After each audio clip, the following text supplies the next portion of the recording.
The wind, a relentless sculptor of the American West, had a particular cruel way of speaking Ilara Vance's name. It wasn't a gentle whisper, but a harsh, biting gust that seemed to carry with it the echoes of every sneer, every averted gaze, every hushed, judgmental comment she had ever endured. Today, the wind howled across the dusty plains surrounding the small, weathered town of Redemption, a name that felt like a bitter jest given the circumstances of its inhabitants. Ilara huddled deeper into her threadbare shawl, pulled the coarse wool tighter around her face, as if it could somehow shield her from the very air she breathed. Her reflection, caught momentarily in the grimy window of Miller's general store, was a fleeting, unwelcome acquaintance. The veil she wore, a concession to the increasingly common practice of marriage by arrangement and a desperate attempt to conceal what society deemed an unacceptable flaw, did little to soften the harsh realities etched onto her skin. A rare, congenital condition had left her face a canvas of textured, discolored patches, a stark deviation from the smooth, pale complexions prized by the era. It wasn't contagious, it wasn't painful, but to the eyes of Redemption, it was monstrous. "Looky here," a voice slurred, laced with the potent aroma of cheap whiskey and malice. It was Jedediah Croft, a man whose own face bore the indelible marks of too many bar brawls and too little self-respect. He leaned against the store's rough-hewn wooden post, his gaze fixed on Ilara with a predatory gleam. The ugly bride on her way to meet her fate. Wonder if he even knows what he's getting himself into. A ripple of snickers followed from the small cluster of men gathered nearby, their faces hardened by the sun and the unforgiving rhythm of frontier life. Ilara's heart, a fragile bird trapped within her ribs, fluttered erratically. She kept her eyes fixed on the horizon, on the distant, hazy outline of the mountains that seemed to promise a different kind of existence, a place where judgment might not be as swift or as brutal. Her father, a good man worn down by a lifetime of meager harvests and mounting debts, had arranged this marriage, a union with a man named Silas Blackwood, a recluse who lived deep within the formidable mountain range known as the Serpent's Spine. Silas was rumored to be a man of few words, a trapper and hunter who had carved out a solitary existence far from the settlements. He had offered a substantial sum, enough to clear their debts and secure her mother's comfort in her twilight years. For Ilara, it was less a marriage and more an escape, a chance to disappear from the constant barrage of scorn. "Don't you worry none, Ilara," a softer voice called out, tinged with genuine sympathy. It was Martha, the baker's wife, a woman with kind eyes and flour perpetually dusted on her apron. She hurried over, her presence a small island of warmth in the sea of indifference. "Jedediah's just a drunken fool. Your father spoke highly of Mr. Blackwood. He's a man of his word, I'm sure." Ilara offered Martha a small, grateful nod, the veil obscuring the tremble in her lips. "Thank you, Martha. I pray you are right."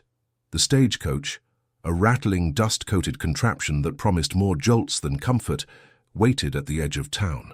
Her meager belongings were already loaded. The driver, a man as stoic and weathered as the landscape itself, offered no words of encouragement, only a curt nod as she climbed aboard. The other passengers, a stern-faced preacher and his equally grim wife, averted their eyes, their silence a more potent condemnation than Jedediah's drunken taunts. As the coach lurched forward, kicking up a cloud of red dust that settled on everything with the persistence of a shroud, Ilara allowed herself a single fleeting glance back at Redemption. The town, with its wooden facades and shadowed alleyways, seemed to exhale a collective sigh of relief, as if a burden had been lifted. She was leaving behind the whispers, the stares, the agonizing weight of being Ilara Vance, the ugly bride. Ahead lay the vast, indifferent expanse of the frontier, and a future as uncertain as the next sunrise. But for the first time in a long time, a flicker of something akin to hope, as fragile and tenacious as a desert flower, began to unfurl within her. The journey was a brutal ballet of jarring shocks and dust-choked breaths. The stagecoach, a relic of a more civilized age ill-suited for the rugged terrain, protested with every groan and creak as it navigated the increasingly unforgiving landscape. Ilara clutched the worn leather seat, her knuckles white, her eyes fixed on the ever-looming presence of the Serpent's Spine Mountains. They rose from the plains like ancient slumbering titans, their jagged peaks piercing the impossibly vast canvas of the sky. Their slopes were a tapestry of deep greens and earthy browns, scarred by ravines and dotted with the stoic resilience of pine and scrub oak. With every mile, the signs of civilization faded. The dusty tracks became less defined, the sparse ranches gave way to untamed wilderness, and the air grew thin and crisp, carrying the scent of pine needles and damp earth. The other passengers, the preacher and his wife, had disembarked days ago at a remote outpost, leaving Ilara with the driver, a taciturn man named Silas, whose silence was as profound as the landscape around them.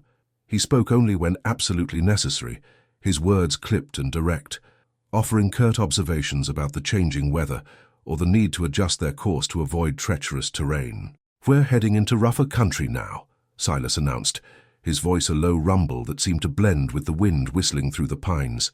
He gestured with a calloused hand towards a barely discernible trail snaking upwards into the foothills. "The track'll get worse before it gets better. Best to brace yourself." Ilara nodded, her gaze sweeping over the imposing grandeur that surrounded them. There was a raw, untamed beauty to this place, a power that was both awe-inspiring and terrifying. She understood in that moment why a man like Silas Blackwood would choose to live here. This was a land that demanded self-reliance, where the whispers of society held no sway, and where a person's true character was forged in the crucible of survival. As the coach ascended, the temperature dropped noticeably. The sun, though bright, offered little warmth against the mountain chill. Long shadows began to stretch across the rugged slopes, painting the landscape in hues of purple and deep indigo. The driver slowed the horses to a walk, their breath misting in the cool air. Suddenly, a sharp crack echoed through the stillness, followed by a frantic whinny. The coach jolted violently, throwing Ilara against the side of the vehicle. Silas cursed under his breath, his hands expertly working the reins, trying to regain control. "What was that?" Ilara asked, her voice tight with alarm. "Ambush," Silas stated grimly, his eyes scanning the dense tree line. "Or worse." Before Ilara could process his words, a volley of shots rang out, tearing through the thin metal of the coach. Dust and splinters flew inwards. The preacher and his wife, if they had still been aboard, would have been caught in the deadly crossfire. But they were long gone. Ilara was alone with Silas, facing a threat that transcended the usual hardships of the frontier. Silas shoved Ilara down, his voice a low growl. "Stay down and don't make a sound." He grabbed his rifle from its scabbard, the well-worn wood and polished steel a stark contrast to the natural beauty of his surroundings. He moved with a surprising agility for a man of his apparent ruggedness, a predator assessing his prey. The sounds of the attack were chaotic. Shouts, the desperate whinnying of the horses, the sharp crack of gunfire. Ilara squeezed her eyes shut, pressing herself against the floor of the coach, her heart hammering against her ribs like a trapped drum. The weight of her name, her perceived ugliness, her desperate hope for a new life, all of it seemed to vanish in the face of this immediate, brutal danger. Survival was the only currency that mattered now. The air inside the stagecoach grew thick with the acrid smell of gunpowder and the metallic tang of fear. Ilara remained pressed against the rough-hewn floor, her body trembling, her breath coming in shallow, ragged gasps. The sounds of the attack were a terrifying symphony. The panicked screams of the horses, the splintering of wood as bullets found their mark, the guttural shouts of the assailants. Silas's rifle cracked in response, a sharp, decisive sound that punctuated the chaos. He was fighting back, a lone wolf defending his territory, or perhaps just trying to survive. "Get out of the coach. Now!" Silas's voice cut through the din, raw and urgent. Ilara didn't hesitate. She scrambled out from under the torn canvas flap, blinking in the sudden, harsh sunlight. The scene that greeted her was a tableau of violence and destruction. The horses, their eyes wide with terror, were struggling, one of them bleeding from a wound in its flank. The coach itself was riddled with bullet holes, a testament to the ferocity of the attack. And then she saw them, 3 rough-looking men, their faces obscured by bandanas, armed with rifles and revolvers, advancing with a grim determination. Silas was already positioned behind a cluster of boulders, his rifle a steady extension of his arm. He fired, and one of the assailants staggered, clutching his shoulder. But there were too many of them, and they were too close. "The woman! Grab her!" one of the men yelled, his voice hoarse. Before Silas could react, 2 of the attackers broke from cover, sprinting towards the coach. Ilara froze for a split second, her mind a whirlwind of panic. She saw Silas shift his aim, his jaw set in a grim line, but he couldn't defend against all of them at once. One of the men, burly and fast, lunged towards her. Ilara stumbled backward, her veil catching on a jagged piece of wood from the shattered coach door. She felt a rough hand grasp her arm, the pressure bruising. She cried out, a sound choked with fear and disbelief. This was not the quiet, solitary existence she had envisioned. This was a brutal, violent reality she had desperately tried to escape. Suddenly, Silas was there. With a ferocity that belied his reclusive nature, he moved with blinding speed. He dropped his rifle and drew a heavy Bowie knife, the glint of steel flashing in the sun. He tackled the man holding Ilara, sending them both sprawling onto the dusty ground. A brutal, silent struggle ensued, a primal dance of survival. The third attacker, seeing his comrade engaged, turned his attention back to Silas, raising his rifle. Ilara, fueled by a surge of adrenaline and a desperate will to live, reacted without conscious thought. She grabbed a heavy, loose rock from the ground and swung it with all her might, connecting with the back of the man's head. He grunted, stumbling, his shot going wide. Silas seized the moment. He disarmed his opponent, a swift, brutal movement, and then, with a powerful shove, sent him rolling down the rocky incline. The remaining two attackers, seeing their advantage lost and one of their number incapacitated, exchanged panicked glances. With a curse, they turned and fled back into the dense trees, disappearing as quickly as they had appeared. The silence that followed the gunfire was deafening, broken only by the ragged breathing of Silas and Ilara, and the pained whinny of the injured horse. Ilara sagged against the wrecked coach, her legs weak, her body shaking uncontrollably. She looked at Silas, his chest heaving, his face smeared with dust and a trickle of blood from a shallow gash on his cheek.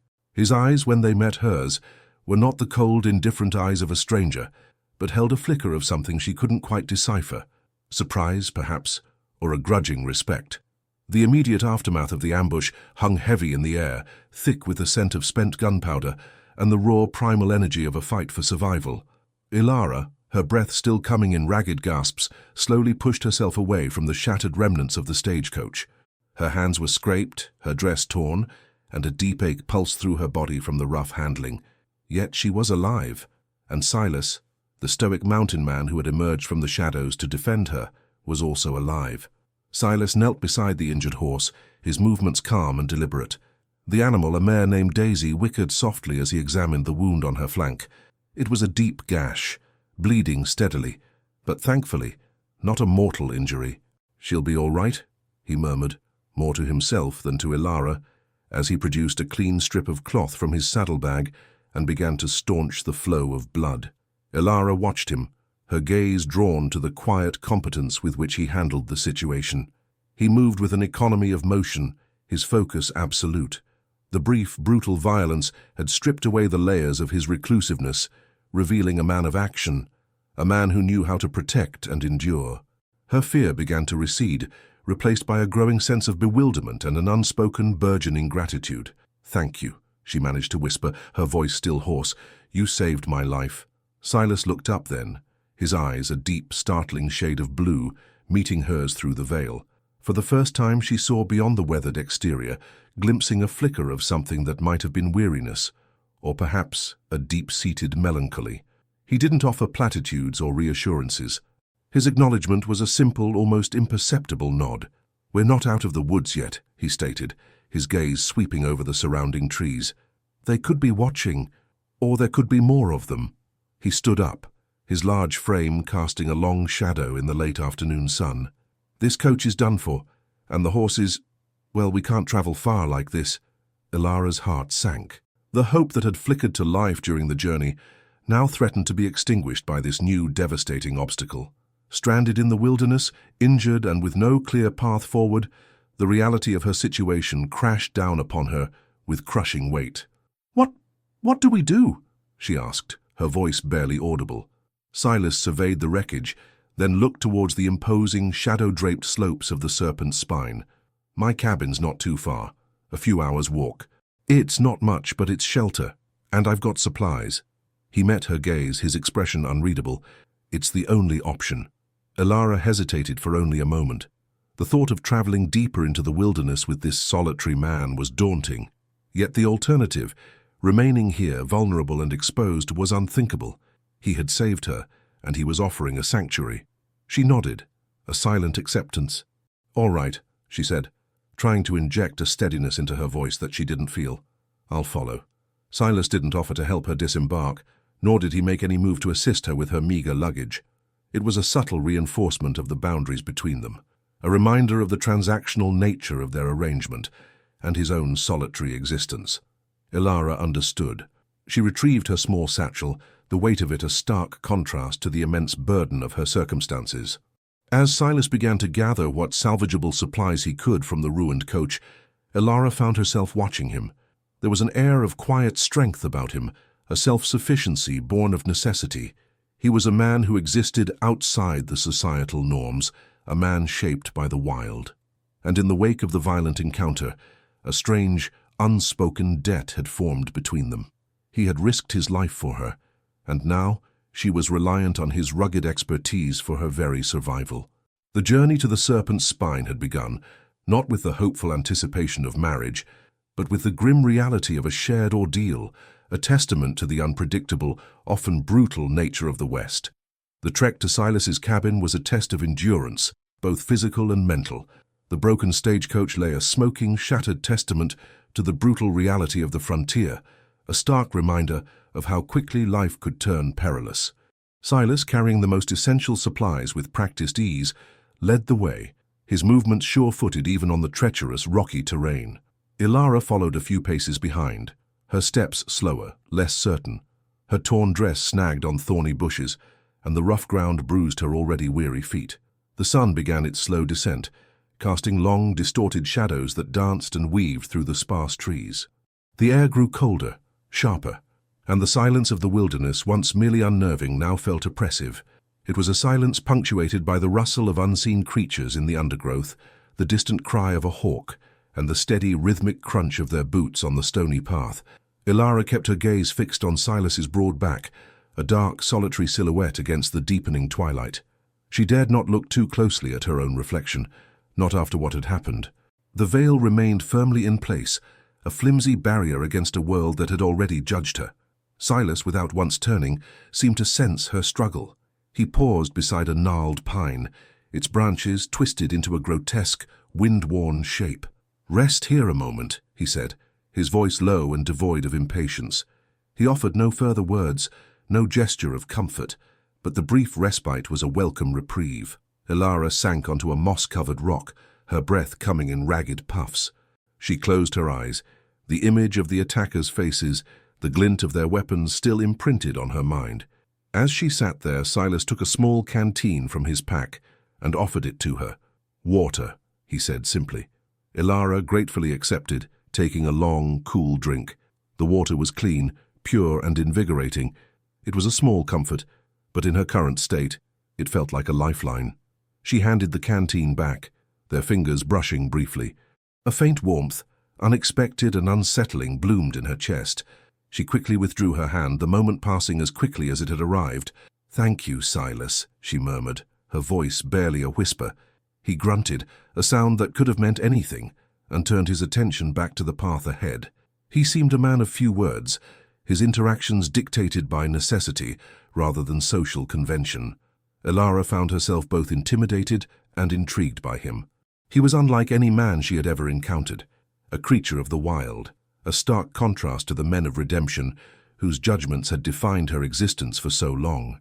The final ascent was the most challenging. The trail grew steeper, narrower, and the darkness deepened, swallowing the last vestiges of daylight. Ilara stumbled frequently, her legs aching with fatigue. Silas, sensing her difficulty, slowed his pace, occasionally offering a steadying hand when the path became particularly treacherous. His touch was firm, impersonal, yet it provided a much-needed anchor in the disorienting gloom. As they rounded a final, jagged outcrop of rock, a small warm glow appeared through the trees. It was a lamp, burning steadily in the window of a sturdy log cabin. A plume of wood smoke curled lazily from its stone chimney, a beacon of warmth and shelter in the vast, encroaching darkness. Silas's cabin. "We're here," he announced, his voice carrying a subtle note of relief. Ilara's gaze was fixed on the cabin, a humble structure that represented safety, a temporary reprieve from the chaos and the fear. As they approached, She could see the rough-hewn logs, the sturdy wooden door, the simple, functional exterior. It was a dwelling built for survival, for solitude, much like the man who inhabited it. The shadows of the Serpent Spine Mountains loomed large behind it, ancient and silent, witnesses to this unlikely arrival. The cabin, though small, exuded a sense of rugged warmth. Silas pushed open the heavy wooden door, revealing a single, spacious room illuminated by the flickering light of a cast-iron stove and a single oil lamp. The air inside was thick with the comforting scent of wood smoke, dried herbs and something subtly earthy, perhaps cured hides. It was sparse but meticulously organized. A sturdy table and 2 chairs occupied the center of the room, flanked by a well-stocked pantry and a neatly made cot. Hunting trophies, antlers, a mounted owl, a faded bearskin rug, adorned the log walls, testaments to Silas's solitary life. Silas gestured towards the table. "Sit. You look about to fall." His tone remained matter-of-fact, but there was an underlying current of concern that Ilara, now acutely attuned to the nuances of his presence, couldn't ignore. Ilara gratefully sank into one of the chairs, the solid wood a welcome support. Her body ached with a deep, bone-weary fatigue, and her mind, though still reeling from the ambush, was beginning to process the strange turn of events. She was here, in the heart of the wilderness, under the protection of a man she barely knew. Silas moved with a quiet efficiency, tending to the dying embers in the stove, replenishing the lamp's oil, and retrieving a water skin. He worked with a deliberate, unhurried pace, his movements honed by years of solitary existence. Ilara watched him, her veil still obscuring her features, yet feeling an odd sense of vulnerability as his gaze occasionally swept over her. He then approached a small, worn wooden chest near the cot. From it he produced a clean, folded cloth and a small earthenware jar. "This might help with the scrapes," he said, offering them to her. "It's a salve I make, good for burns and cuts." Ilara took the items, her fingers trembling slightly. The cloth was soft, almost linen-like, a surprising contrast to the rough-hewn surroundings. The salve had a faint, herbal scent. She carefully removed her veil, her heart pounding. The dim lamplight cast long shadows across her face, but for the first time she felt a tentative sense of safety, a space where her appearance might not be the immediate subject of judgment. Silas, without comment, turned to prepare a meager meal. He moved to the pantry, retrieving dried meat, a small loaf of hard bread and a piece of cheese. He laid them out on the table, his movements economical, almost ritualistic. He then poured 2 tin cups of water from the water skin. "Eat," he instructed, indicating the food. "You'll need your strength." Ilara picked up a piece of the dried meat, chewing it slowly. It was tough but nourishing. The bread was hard but filling. As she ate, she observed Silas. He ate with the same quiet intensity, his gaze occasionally drifting towards the window, towards the dark, imposing silhouette of the mountains beyond. He seemed a man profoundly at peace with his solitude, yet the events of the day had clearly disturbed his carefully constructed world. The silence between them was not uncomfortable, but rather a shared space of quiet contemplation. It was a silence born of necessity, of shared trauma, and of the unspoken understanding that had formed in the aftermath of the ambush. Ilara felt a strange sense of calm settle over her, a calm she hadn't experienced in years. Here, in this remote cabin, surrounded by the vast indifference of nature, the harsh judgments of the outside world seemed to recede, replaced by a more fundamental need for safety and sustenance. This was a different kind of shelter, not one built of bricks and mortar, but one forged in shared resilience and quiet survival. As the last vestiges of daylight bled from the sky, the cabin took on a new intimacy. The oil lamp cast a warm, flickering glow, pushing back the encroaching darkness, while the cast-iron stove radiated a gentle heat, chasing away the mountain chill. Ilara, her face now free of the veil and gently tended with Silas's salve, sat at the table, her weariness a heavy cloak. Silas, having finished his meal, remained seated opposite her, his gaze fixed on the dancing flames in the stove. The silence that had settled between them was no longer just a comfortable pause, but a charged stillness, filled with the unspoken questions and the lingering echoes of the day's violence. Ilara found herself studying Silas, her curiosity piqued. His features, no longer obscured by shadow or distance, were rugged and weathered, etched with the lines of a life lived outdoors, exposed to the elements. His eyes, a startlingly clear blue, held a depth that hinted at experiences far beyond the simple life of a trapper. There were scars, faint but visible, on his hands and forearms, remnants of past encounters with the wild, or perhaps with men. "You said you lived here alone," Ilara ventured, her voice soft, breaking the quiet. It was a tentative step, an attempt to bridge the chasm of solitude that seemed to surround him. Silas turned his gaze towards her, his expression unreadable. "For a long time," he replied, his voice a low rumble even softer than usual. He didn't elaborate, and Ilara, sensing his reticence, didn't press. She understood the value of privacy, especially in a world where vulnerability could be exploited. Why did you help me?" she asked, the question tumbling out before she could stop it. It was a question that had been gnawing at her since the ambush, a question that defied the usual pragmatic nature of frontier interactions. Silas was silent for a long moment, his gaze returning to the stove. The firelight danced in his blue eyes, creating a shifting, complex pattern. "No one should be left to the wolves," he finally said, his voice barely above a whisper. It was a simple statement, yet it held a profound weight, a glimpse into a moral compass shaped by the harsh realities of survival, where even the most solitary individuals recognized a fundamental need for basic humanity. Ilara felt a strange warmth spread through her, a feeling entirely unrelated to the stove's heat. It was the warmth of being seen, of being acknowledged, not as an object of pity or scorn, but as a fellow human being in need of protection. She reached up, her fingers tracing the faint, cool texture of the salve on her cheek. The sting of her injuries was already beginning to fade, replaced by a dull ache, but the emotional balm of Silas's simple act of kindness was far more profound. As the night wore on, the wind outside picked up, rattling the cabin door and whistling through the cracks in the logs. It sounded like a mournful lament, a reminder of the vast, untamed wilderness that pressed in on all sides. Ilara found herself increasingly drawn to the steady, reassuring presence of Silas.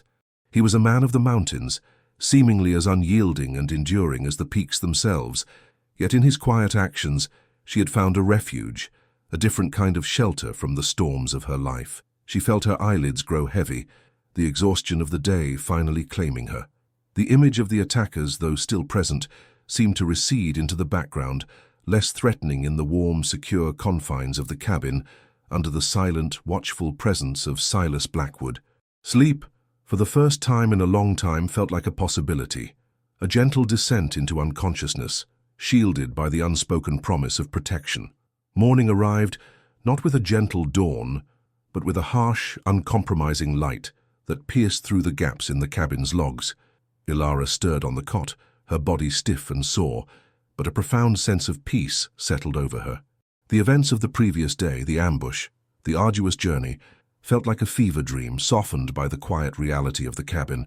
Silas was already awake, tending to the stove, the aroma of brewing coffee filling the small space.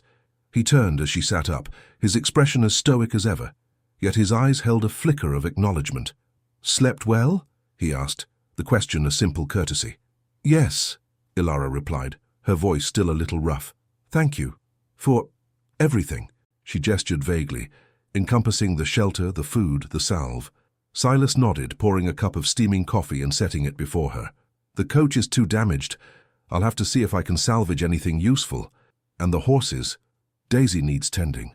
He paused, his gaze lingering on Ilara's face. "Your ride is over for now.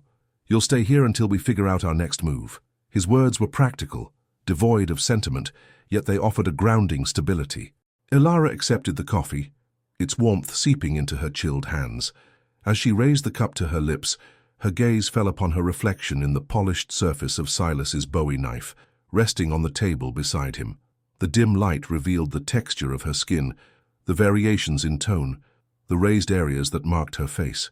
It was the reality she had spent her life trying to hide, the cause of so much pain and ridicule. Silas followed her gaze. He didn't avert his eyes, nor did he flinch. He simply observed, his expression neutral. It was a moment of quiet confrontation, not with him, but with herself.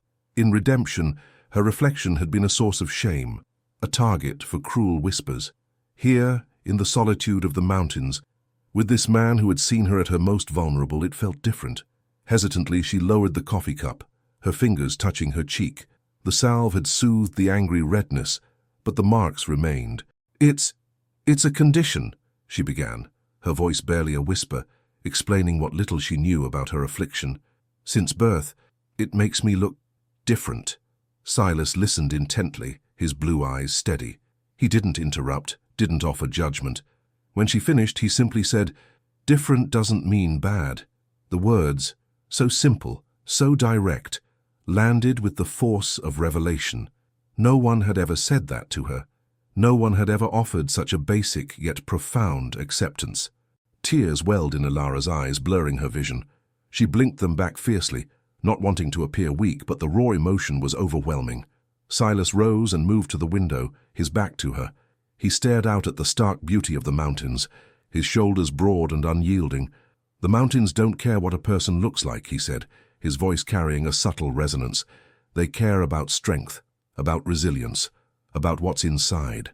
Ilara watched him, a profound sense of gratitude washing over her.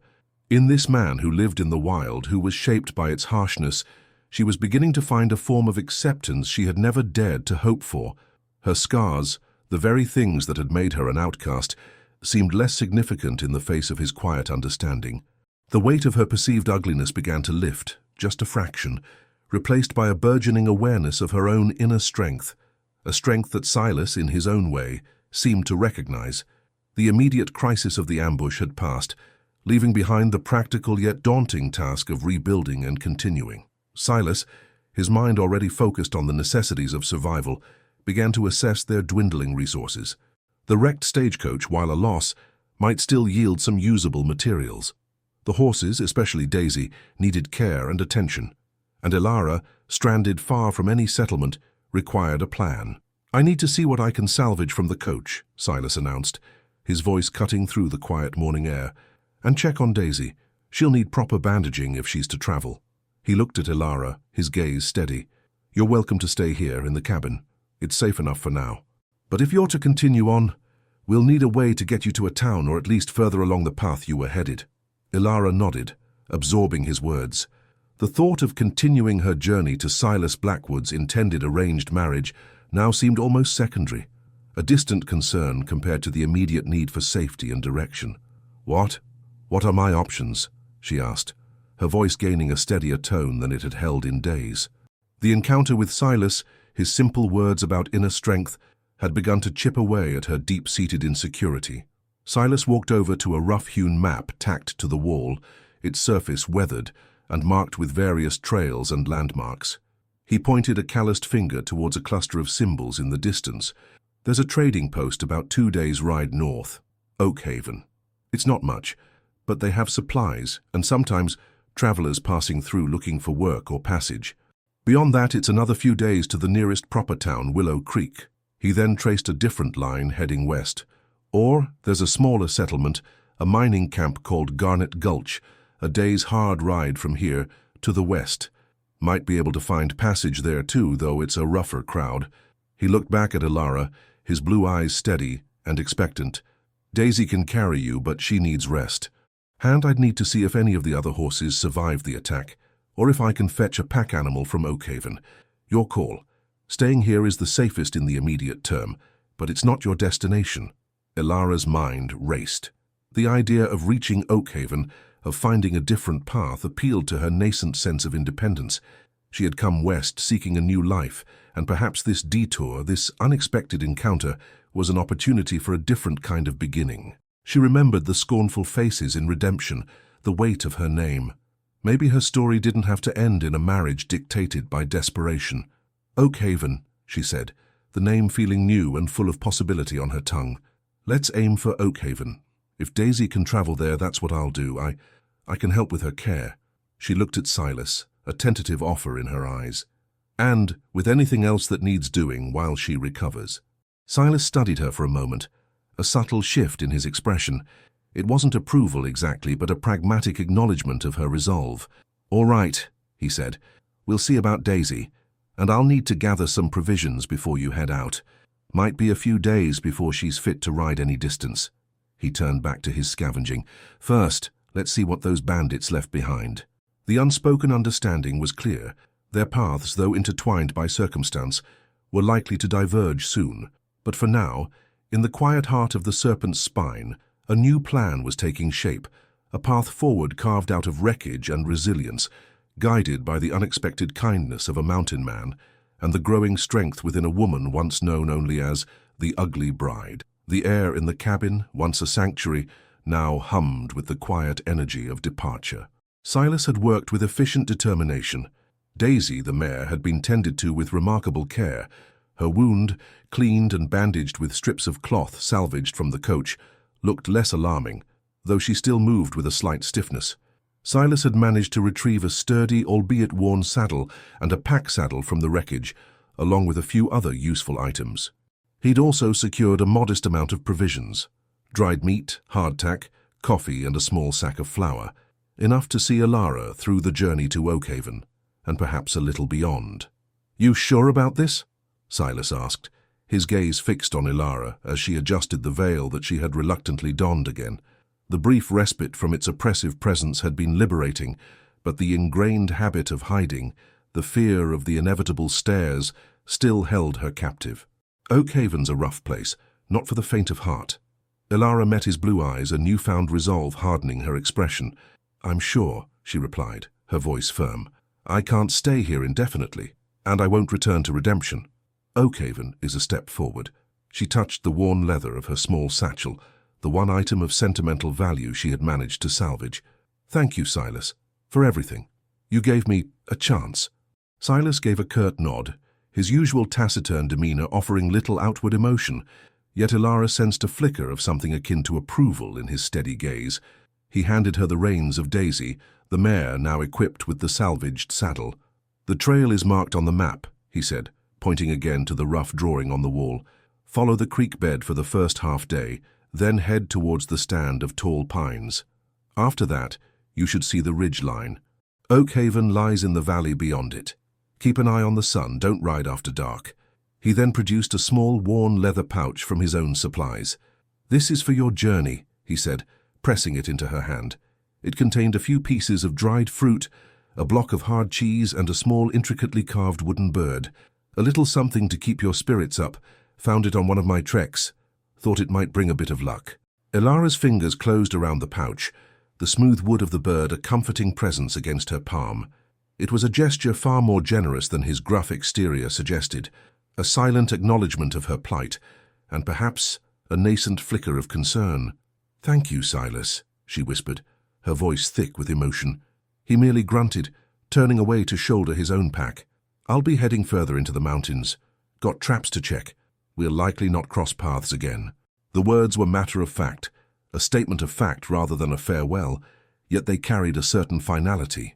With a final, lingering look at the cabin, the place where she had found unexpected safety and a glimmer of self-acceptance, Alara mounted Daisy. The mare, though still a little tender, seemed steady enough for a moderate pace. She gave Silas a small, grateful nod, a silent farewell, and then nudged Daisy forward, turning her towards the faint trail leading away from the shadowed peaks of the serpent's spine. The road ahead was uncertain, Oakhaven a place of unknown challenges, but for the first time in a long time, Alara felt a sense of agency, a determination to forge her own path, one step at a time.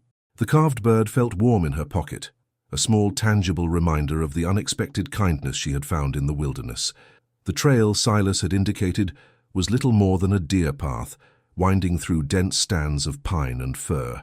The air was alive with the scent of damp earth and pine needles, and the sunlight filtered through the thick canopy cast dappled patterns on the forest floor. Alara rode slowly, encouraging Daisy with gentle pats and soft words. The mare seemed to respond well, her initial stiffness gradually easing with the steady, rhythmic pace. Alara kept the veil down, a familiar habit, though Silas's words about inner strength echoed in her mind. She glanced down at the small wooden bird in her satchel, its smooth curves a comforting presence. The sounds of the forest were a symphony of nature, the chirping of unseen birds, the rustle of leaves as small creatures scurried through the undergrowth, the distant murmur of the creek Silas had mentioned. It was a world away from the harsh, judgmental whispers of redemption, a world where Alara felt a strange sense of peace, despite the inherent dangers of traveling alone. She focused on the immediate tasks, keeping Daisy steady, watching the trail, and listening to the subtle cues of the wilderness. As the morning wore on, the trail led them into a particularly dense section of the woods. The trees grew closer together, their branches intertwining overhead, creating a perpetual twilight. The air grew still, and the forest seemed to hold its breath, the usual sounds of wildlife receding. A sense of unease began to creep into Ilara's heart. It wasn't the primal fear of the ambush, but a subtler, more pervasive feeling of being watched, of being in a place that felt ancient and watchful. Suddenly, a sharp crack echoed through the trees, unnervingly close. Daisy shied, whinnying nervously, her ears swiveling. Ilara's heart leaped into her throat. She instinctively pulled the veil further down, her hand instinctively reaching for the small, sharp letter opener she kept tucked in her satchel. A poor defense, but all she had. "Who's there?" she called out, her voice trembling slightly, betraying the composure she had tried to maintain. Silence. Only the rustling of leaves answered her. Then another sound, a low, guttural growl that seemed to emanate from the shadows ahead. It was not the sound of a human. Ilara's blood ran cold. She had heard tales of the wild animals that roamed these mountains: bears, wolves, cougars. Silas, in his brief description of the area, had mentioned cougars as a particular danger.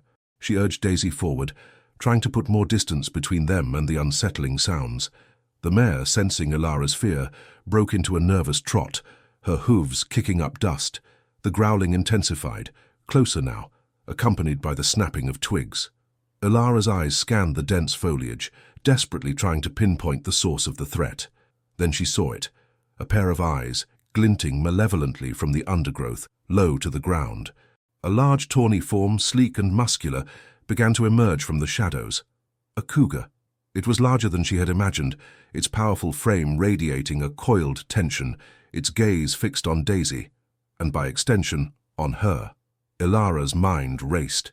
She remembered Silas's words about the mountains not caring about appearances, only about strength and resilience. She took a deep, steadying breath, trying to push down the rising panic. She couldn't afford to freeze. She gripped the reins tighter, murmuring soothing words to Daisy. Though her own voice shook, she fumbled in her satchel, her fingers closing around the small, smooth wooden bird Silas had given her. It felt solid, real, a tiny anchor in the face of impending danger. She gripped it tightly, a silent plea for courage. The cougar took a tentative step forward, then another, its tail twitching, its body low to the ground. The moment stretched, taut with primal fear and the desperate will to survive. The cougar crouched, a silent predator poised to strike.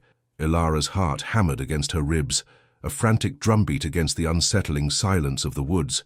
Daisy trembled beneath her, her breath coming in ragged snorts. Ilara, her hand still clenched around the small wooden bird, knew that panic would be fatal. She forced herself to take another deep breath, remembering Silas's words. Different doesn't mean bad. They care about strength, about resilience. She looked directly at the cougar, trying to project a confidence she didn't feel. She knew that showing fear would only incite its predatory instincts. "Go on," she shouted, her voice surprisingly steady, though she felt a tremor run through her limbs. "Get out of here." She waved her free arm, trying to make herself appear larger, more threatening. The cougar hesitated, its yellow eyes fixed on her. It seemed to sense the shift in her demeanor, the defiance in her posture. It let out a low hiss, a sound that grated on Ilara's nerves, but it did not advance. The tension was unbearable. Minutes stretched into an eternity, each second a nail-biting test of wills. Suddenly, from further up the trail, a sharp, piercing whistle cut through the air. It was a human sound, loud and clear, cutting through the primal tension. The cougar's head snapped up, its ears swiveling towards the new noise. It let out another low growl, a sound of frustration rather than aggression, and then, with a fluid, silent movement, it melted back into the dense undergrowth, disappearing as quickly as it had appeared. Ilara let out a shuddering breath, her knees nearly buckling. Relief washed over her in a dizzying wave. She slumped forward, burying her face in Daisy's mane, her body shaking uncontrollably. The wooden bird slipped from her grasp, landing softly on the forest floor. A moment later, a figure emerged from the trees, moving with a practiced ease that spoke of deep familiarity with the wilderness. It was a man, tall and lean, dressed in practical buckskin clothing. His face was weathered, his eyes sharp and observant, and he carried a rifle slung across his back. He approached cautiously, his gaze sweeping over Alara and Daisy, then scanning the surrounding trees. "You all right, miss?" he asked, his voice calm and measured. He noticed the dropped wooden bird, and with a slight nod, bent to retrieve it, handing it back to Alara. "Looks like you had a close call. That was a big tomcat. Lucky for you he wasn't hungry enough to make a meal." Alara, still trembling, looked up at him, her veil obscuring her face, but not the raw emotion in her eyes. I think so, thank you. That whistle, was that you?" The man gave a wry smile. "Help scare off critters, and sometimes people. Name's Jedediah. I run a small trapping line through these woods. Didn't expect to see anyone out this way, especially alone." His gaze lingered on her veiled face, a flicker of curiosity in his eyes, but he didn't press. "Alara Vance," she managed, her voice still a little shaky. "I'm heading to Oakhaven." Jedediah nodded slowly. "Oakhaven's another day's ride from here, past the ridge. It's a rough place, but they've got a trading post. Might be able to get you what you need." He glanced at Daisy. "That mare looks a bit tender. You sure you should be pushing her?" Alara shook her head, the immediate danger having shaken her resolve. The thought of continuing alone after such a close call was daunting. I don't know," she admitted, her voice barely a whisper. Jedediah considered her for a moment, his sharp eyes assessing. "Tell you what," he said finally, "my own camp's not far off this trail, just a detour down a ways. You're welcome to rest there for the night. Gives that mare a chance to recover, and you a chance to gather your wits. I've got a decent pot of stew on the fire." He gestured vaguely back the way he had come. "Wouldn't be right to leave you out here on your own after that." The offer was unexpected, a welcome reprieve. Jedediah didn't seem like Silas, more worldly perhaps, but his demeanor was kind, his offer genuine. The woods felt vast and menacing, and the thought of another night alone was too much to bear. That would be very kind," Alara said, a genuine smile finally gracing her lips, though it remained hidden beneath her veil. Jedediah's camp was a stark contrast to Silas's well-ordered cabin. It was a more rudimentary setup, a sturdy canvas tent pitched near a small clear stream, with a fire pit in front and a few supplies neatly stacked nearby. It spoke of a transient existence, a trapper's temporary haven. Jedediah moved with an easy confidence, his actions efficient and unhurried, as he showed Alara a relatively flat spot where she could tether Daisy and offered her a tin cup of hot, savory stew. The stew was hearty, filled with chunks of venison and wild vegetables, a welcome change from Alara's dried rations. As she ate, she observed Jedediah. He was younger than Silas, perhaps in his late 30s, with a lean, wiry build and an open, friendly face that seemed accustomed to the sun and wind. His eyes were a warm brown, quick to smile, and held none of the brooding intensity she had glimpsed in Silas. He spoke easily, filling the silence with tales of his trapping routes, the habits of various animals, and anecdotes about the few settlements he encountered on his travels. "Oakhaven's got a bit of a reputation," Jedediah remarked, stirring the pot over the fire. "Mostly trappers and prospectors passing through, a few drifters. It ain't exactly a place for a lady traveling alone, but the trading post is reliable. Jed Smith runs the place. He's a fair man mostly."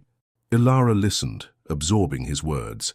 Her initial apprehension about traveling alone had been amplified by the cougar encounter, and Jedediah's candid description of Oakhaven did little to allay her concerns.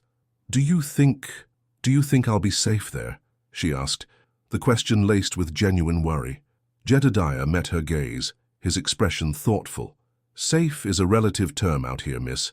But you're resourceful. You handled that cougar well. That's more than most could say. Just keep your wits about you. Don't trust too easily, and don't be afraid to make some noise if you feel threatened." He gestured to the letter opener she still clutched loosely in her hand. "That'll serve you for close quarters. If you get in a bind and need a ride further on, Jed Smith might know someone heading to Willow Creek, or perhaps someone at Garnet Gulch. It's a bit more of a ride, but it's a bigger settlement." He didn't pry about her appearance, nor did he ask why she was veiled. His respect for her privacy was a quiet comfort, a stark contrast to the intrusive curiosity she had endured back home. As the evening deepened and the stars began to appear in the darkening sky, Ilara found herself relaxing in Jedediah's unassuming company. His easy camaraderie and practical advice were a balm to her frayed nerves. Later, as Jedediah prepared her a spot to sleep near the fire, shielded by the tent, he offered her a thicker blanket. "The nights get chilly out here, even with the fire," he said. "Make sure that veil stays down when you're ready to sleep. Don't want any curious eyes seeing you unprepared." He paused, a thoughtful frown creasing his brow. "You know, miss, some folks out here, they've seen things. They might not understand difference, but hiding it won't make it go away. Sometimes the bravest thing you can do is let the light in." Ilara met his gaze, the veiled words carrying a weight she couldn't fully comprehend. She touched her cheek, feeling the slight texture of the salve. Jedediah's words, like Silas's, echoed the idea of strength and resilience, but with a subtle difference, a suggestion of openness, of embracing one's reality rather than concealing it. As she settled down under the blanket, the crackling fire and Jedediah's quiet presence created a bubble of safety, a temporary respite before the challenges of Oakhaven awaited. The next morning dawned crisp and clear, the air invigorating after a chilly night. Ilara woke feeling more rested than she had in days, the quiet companionship of Jedediah and the warmth of the campfire having provided a much-needed sense of security. Daisy, having been given ample rest and a good meal, seemed much improved, her step more confident. Jedediah was already tending to the fire, the aroma of brewing coffee mingling with the scent of pine. He offered Ilara a warm cup and a portion of his breakfast, flapjacks made from his own flour, a rare treat. "Daisy looks good," Jedediah observed, watching the mare as she grazed contentedly nearby. "Should carry you the rest of the way to Oakhaven without much trouble. Just keep a steady pace and don't push her too hard." He then pointed towards the towering ridge that dominated the horizon. "That's the ridge we need to cross. The trail goes up steep, but once you're over, the valley where Oakhaven sits opens up before you. You can't miss it." He hesitated, a thoughtful expression on his face. "You know, miss, if you feel uneasy about Oakhaven, Garnet Gulch is a longer ride, but it's a larger settlement. Might be more opportunities there, and a better chance of finding safe passage if you decide to move on." Ilara considered his words. The idea of Garnet Gulch, a larger town, held a certain appeal. More people often meant more anonymity, and perhaps a greater chance of finding steady work. But the thought of a longer, more arduous journey immediately after her encounter with the cougar, and with Daisy still recovering, gave her pause. Oakhaven, though described as rough, was closer, a tangible goal within reach. "Oakhaven for now," she decided, her voice firming with resolve. "I need to see what it's like. Thank you, Jedediah, for your kindness, and for your help." She reached into her satchel, pulling out the small leather pouch Silas had given her. "I don't have much, but perhaps this will be of some use to you." She offered him the pouch, the carved bird nestled within. Jedediah looked surprised, then shook his head. "Keep it, miss, Silas's token. It's yours now. Besides," he added with a grin, "I've got my own lucky charms." He patted his buckskin vest, where a small, worn rabbit's foot was tucked. "Just promise me you'll keep your wits about you." Ilara smiled, a genuine, unhidden smile this time, though she quickly lowered her veil again, a habitual gesture. "I promise." The parting was cordial. Jedediah watched her mount Daisy, offering a final nod of encouragement, before turning back towards his own solitary pursuits in the whispering woods. Ilara nudged Daisy forward, the mare responding with a confident gait. As she began the ascent towards the ridgeline, she cast a glance back. Jedediah was already a small figure, disappearing into the trees, a brief, kind encounter in the vast, indifferent wilderness. The climb was indeed steep, testing both Ilara and Daisy. The trail was narrow and winding, with sheer drop-offs on one side. Ilara kept her gaze fixed ahead, focusing on the rhythm of Daisy's steps and the ever-changing vista. The trees thinned as they gained altitude, offering breathtaking views of the rugged landscape spread out below. The vastness of it all was both humbling and empowering. It was a world indifferent to her appearance, a world that demanded only courage and resilience. As she crested the ridge, the valley of Oakhaven, a cluster of rough buildings nestled amongst the trees, spread out before her, a tangible, if somewhat daunting, destination. The descent into the valley was less arduous than the climb, and as Ilara neared Oakhaven, the sounds of human activity became more pronounced. The distant clang of hammers, the murmur of voices, the occasional bark of a dog, all signaled her arrival in a place bustling with a different kind of life, a life far removed from the quiet solitude of Silas's cabin or the gentle wildness of Jedediah's woods. Oakhaven, however, was not the picture of a thriving settlement. It was a collection of ramshackle buildings, weathered and rough-hewn, huddled together as if for protection against the elements and the harshness of the frontier. A general store, its sign proclaiming it Jed Smith's Provisions, stood prominently at the center, flanked by a few cabins, a small livery stable, and what looked like a rough-and-tumble saloon. The air was thick with the smell of dust, wood smoke, and something vaguely unpleasant, a mix of unwashed bodies and animal waste. As Ilara rode Daisy down the main, dusty track, heads turned. The usual hushed whispers and averted gazes of redemption were replaced by a more direct, curious scrutiny. Men stopped their work, pausing to watch her pass. Their eyes, hard and weathered, openly assessed her, lingering on the veil that concealed her features. Ilara felt the familiar knot of anxiety tighten in her stomach, but she held her head high, remembering Jedediah's advice to keep her wits about her. She dismounted in front of Jed Smith's Provisions, the largest building in the settlement. A bell above the door jingled merrily, a cheerful sound that seemed out of place in the rough surroundings. Ilara tied Daisy to a hitching post, her movements deliberate and steady. As she did, she noticed a group of men lounging outside the saloon, their expressions openly appraising. One of them, a burly man with a scar across his cheek, whistled suggestively. Ilara ignored him, focusing on the task at hand. She stepped inside the store, the air immediately cooler and carrying the scent of canvas, leather, and various dry goods. A stout, balding man with spectacles perched on his nose looked up from behind a cluttered counter. His eyes, though sharp, held a surprising warmth. "Well, now, haven't seen many new faces out this way," he said, his voice raspy but friendly. "Jed Smith, at your service. Can I help you find something?" Ilara hesitated, her veil still in place. I'm looking for supplies," she began, "and perhaps information. I'm traveling to Willow Creek and I'd like to know the safest route, or if there's any passage available." Jed Smith's eyebrows rose slightly. "Willow Creek, eh? That's a fair ways. And not exactly the easiest road, especially if you're alone." He gestured around the store. "I've got provisions, of course, flour, beans, jerky, coffee, whatever you need. As for passage, well, Oakhaven's more of a stopping point than a departure hub. Most folks here are headed nowhere in particular, or they're headed deeper into the mountains." He peered at her, his gaze lingering for a moment on the veil. "You're looking for a ride, though. Might be a prospector passing through next week heading that way. Rough man, but he's got a sturdy wagon." Ilara considered this, her mind already working through the possibilities. "Thank you, Mr. Smith. I'll need supplies, certainly, and I'll stay here for a few days perhaps to let my horse rest and see if I can learn more."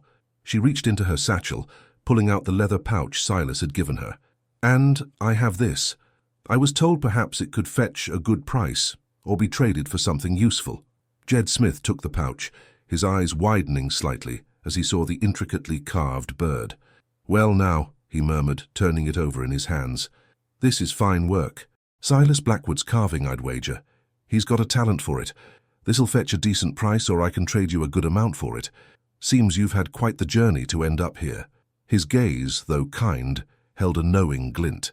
He understood that a woman traveling alone, veiled, carrying a token from the reclusive Silas Blackwood, had a story. Ilara spent the next few days in Oakhaven, a strange mixture of quiet observation and simmering unease. Jed Smith's Provisions became her temporary base. She purchased sturdy canvas, dried goods, and a stronger blanket, trading Silas's carved bird for a substantial amount of supplies and a handful of coins. Jed, true to his word, treated her with a respectful distance, never prying into her personal affairs, but offering practical advice about the region and the people who passed through. The atmosphere of Oakhaven, however, was a constant source of low-level anxiety. While Jed Smith provided a haven of sorts, the general populace seemed to view Ilara with a mixture of curiosity and suspicion. The men, particularly those who frequented the saloon, were openly lecherous, their stares lingering far too long. They spoke in hushed tones when she passed, their conversations ceasing abruptly or turning to crude jokes as she drew near. Ilara found herself spending most of her time at Jed's store, or tending to Daisy at the livery stable, venturing out only when necessary. One afternoon, while purchasing some extra oats for Daisy, she noticed a particularly unsettling gaze fixed upon her. It came from a man sitting alone at a table near the saloon entrance, a man whose rough appearance and cold, calculating eyes seemed to stand out even in the rough company of Oakhaven.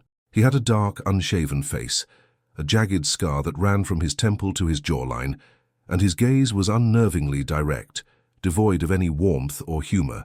He didn't whistle or make crude remarks like the others. Instead, his stare was a silent, almost predatory assessment, as if he were measuring her, calculating her worth or perhaps her vulnerability. Ilara felt a prickle of fear, a sensation that was becoming all too familiar. It was a different kind of fear than the cougar or the ambushes. This was a creeping dread, the feeling of being singled out, of being a target. She quickly paid for the oats, her hands trembling slightly, and hurried back to the relative safety of Jed's store, the man's cold gaze burning into her back. Later, recounting the incident to Jed Smith, she tried to describe the man, the unsettling feeling he evoked. Jed listened, his brow furrowed. "Sounds like Silas Scar Johnson," he grumbled. "He drifts in and out of here. Trouble follows him like a shadow. Best to avoid him, miss. He's got a reputation for being ruthless. If he's taken an interest in you, well, keep your guard up." Ilara's heart sank. Jedediah and Silas had both warned her to be cautious, but this man, Silas Johnson, exuded a palpable sense of danger. The thought of continuing her journey, of potentially encountering him again, filled her with dread. She began to question her decision to aim for Oakhaven, the brief respite she had found here overshadowed by the unsettling presence of men like Johnson.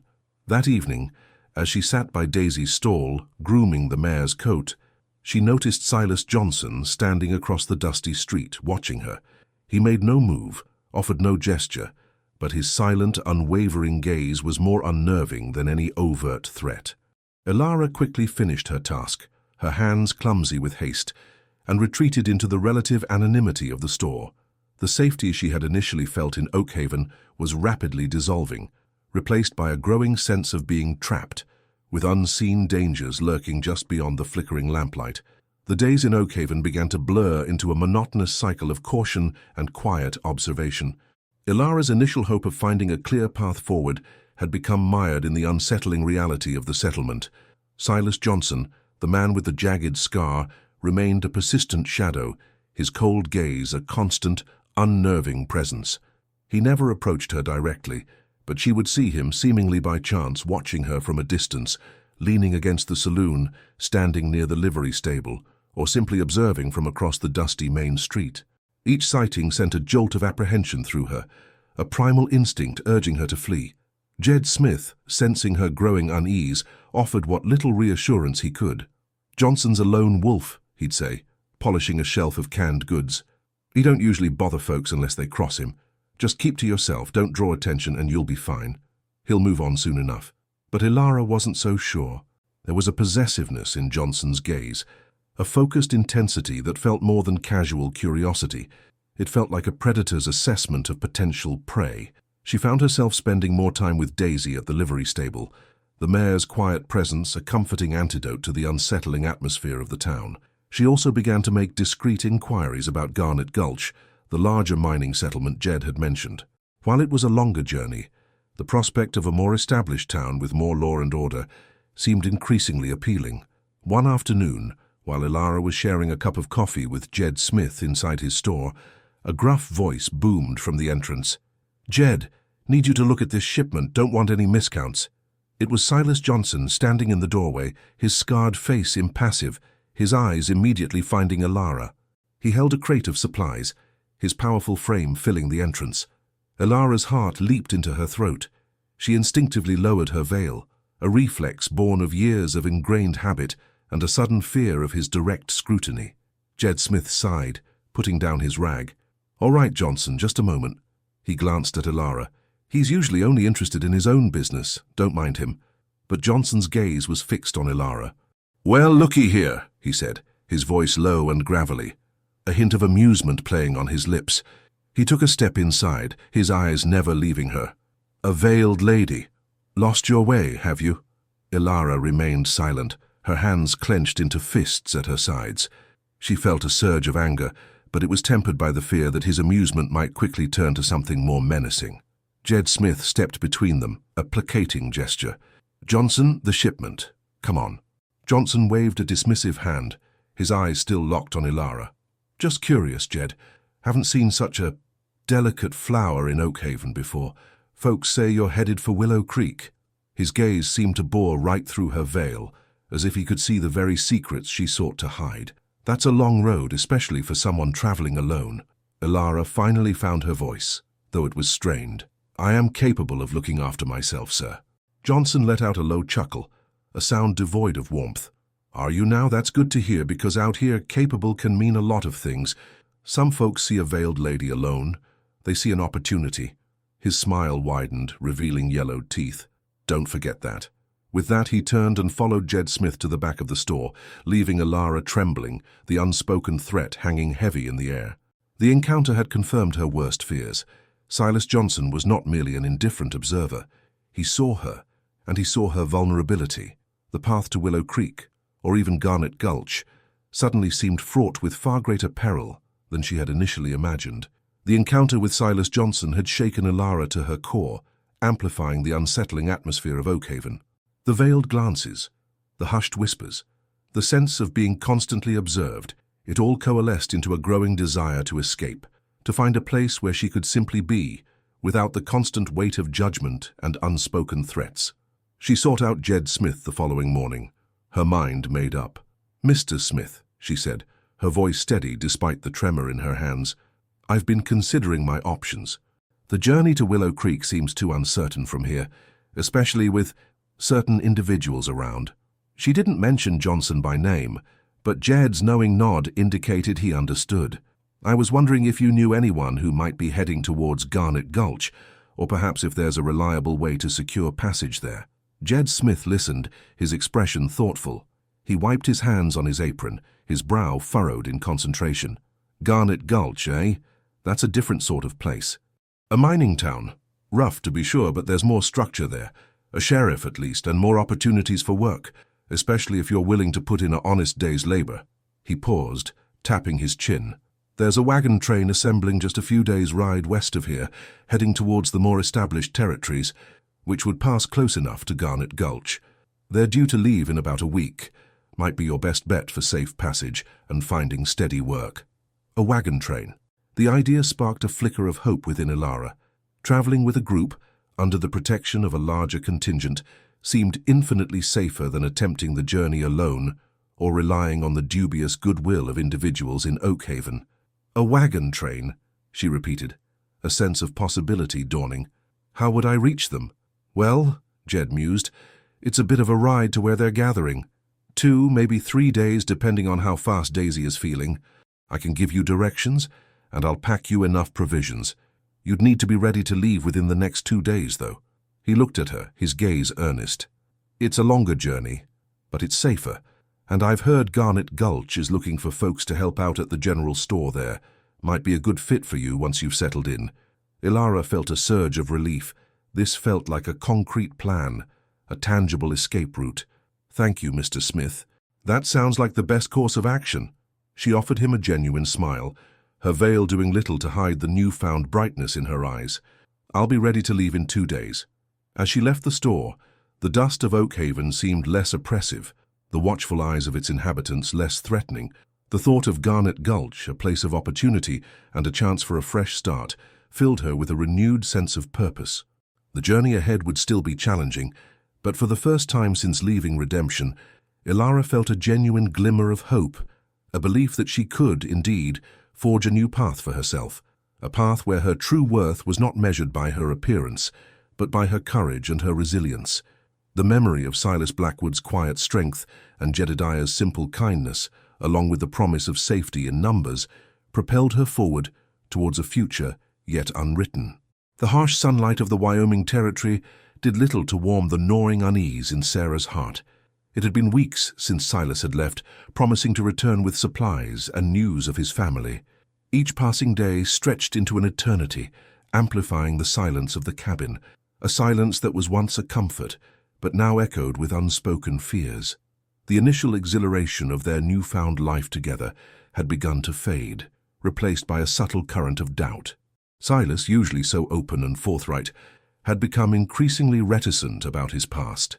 He'd spoken of a difficult upbringing, estranged relatives, and a longing for a fresh start, but the details remained frustratingly vague. Sarah, eager to believe in the man who had so unexpectedly captured her heart, had pushed her questions aside, content with the present they were building. Now, however, his prolonged absence and his secretive nature began to sow seeds of apprehension. One sweltering afternoon, while mending Silas's worn work shirt, Sarah discovered a small tarnished silver locket tucked deep within a hidden pocket. Her fingers trembled as she opened it. Inside, nestled against faded velvet, were two miniature portraits. One was unmistakably Silas younger, his eyes holding a boyish innocence she hadn't seen before. The other was a woman, a beautiful woman with kind eyes and a gentle smile, her hair intricately styled, in a way that spoke of a life far removed from the rugged frontier. A cold dread washed over Sarah. Who was this woman? A sister? A childhood friend? Or something more? The locket felt heavy in her palm, a tangible piece of Silas's hidden history. She tried to rationalize, to tell herself it was nothing, but the image of the woman's serene face was seared into her mind. The wind howled outside, a mournful sound that seemed to mirror the turmoil raging within her. She carefully placed the locket back, her hands still unsteady, and resumed her mending, the rhythmic pull of the needle a desperate attempt to stitch together the fraying edges of her trust. The vastness of the prairie suddenly felt less like freedom and more like an insurmountable distance separating her from the truth. That evening, as Silas's shadow finally fell across the cabin doorway, Sarah struggled to meet his gaze. He looked tired, his usual robust energy subdued, but his smile was warm as he approached her. "Sarah, my love," he said, his voice a low rumble that usually soothed her. "I've returned." He held out a sack brimming with provisions, flour, sugar, coffee, and a bolt of calico fabric that made Sarah's heart leap. It was the color of a summer sky, a splash of vibrant hue in their otherwise muted existence. But as he placed it beside her, his hand brushed against hers, and she flinched, a minuscule reaction that didn't escape Silas's notice. His brow furrowed. "What is it, Sarah? You seem distant." She wanted to ask about the locket, about the woman in the portrait, but the words caught in her throat. How could she question him, accuse him, when he had just returned with such thoughtful gifts? Instead, she forced a smile. "Nothing, Silas, just happy you're back. The days were so long without you." He held her gaze for a moment, his eyes searching hers, and for the first time Sarah felt an uncomfortable prickle of suspicion that he might know she had found his secret. The silence stretched, filled only by the crackling fire and the distant cry of a coyote. She could feel the weight of unspoken words hanging in the air between them, a new, unwelcome guest in their once harmonious home. The locket, hidden away in her sewing basket, felt like a ticking time bomb, threatening to shatter the fragile peace they had so carefully constructed. The journey ahead, she realized with a heavy heart, was not just about building a life, but about uncovering the truth. The scent of freshly brewed coffee filled the small cabin, a familiar aroma that usually brought Sarah comfort, but today it did little to dispel the lingering unease. Silas was out tending to the horses, his back to her, his broad shoulders framed by the morning light. Sarah watched him, her gaze sweeping over his familiar form, yet feeling a growing sense of unfamiliarity. The locket lay heavy in her mind, its silent accusation a constant hum beneath the surface of her thoughts. She knew she couldn't keep it a secret forever. The uncertainty was a corrosive agent, eating away at her trust, at the very foundation of their relationship.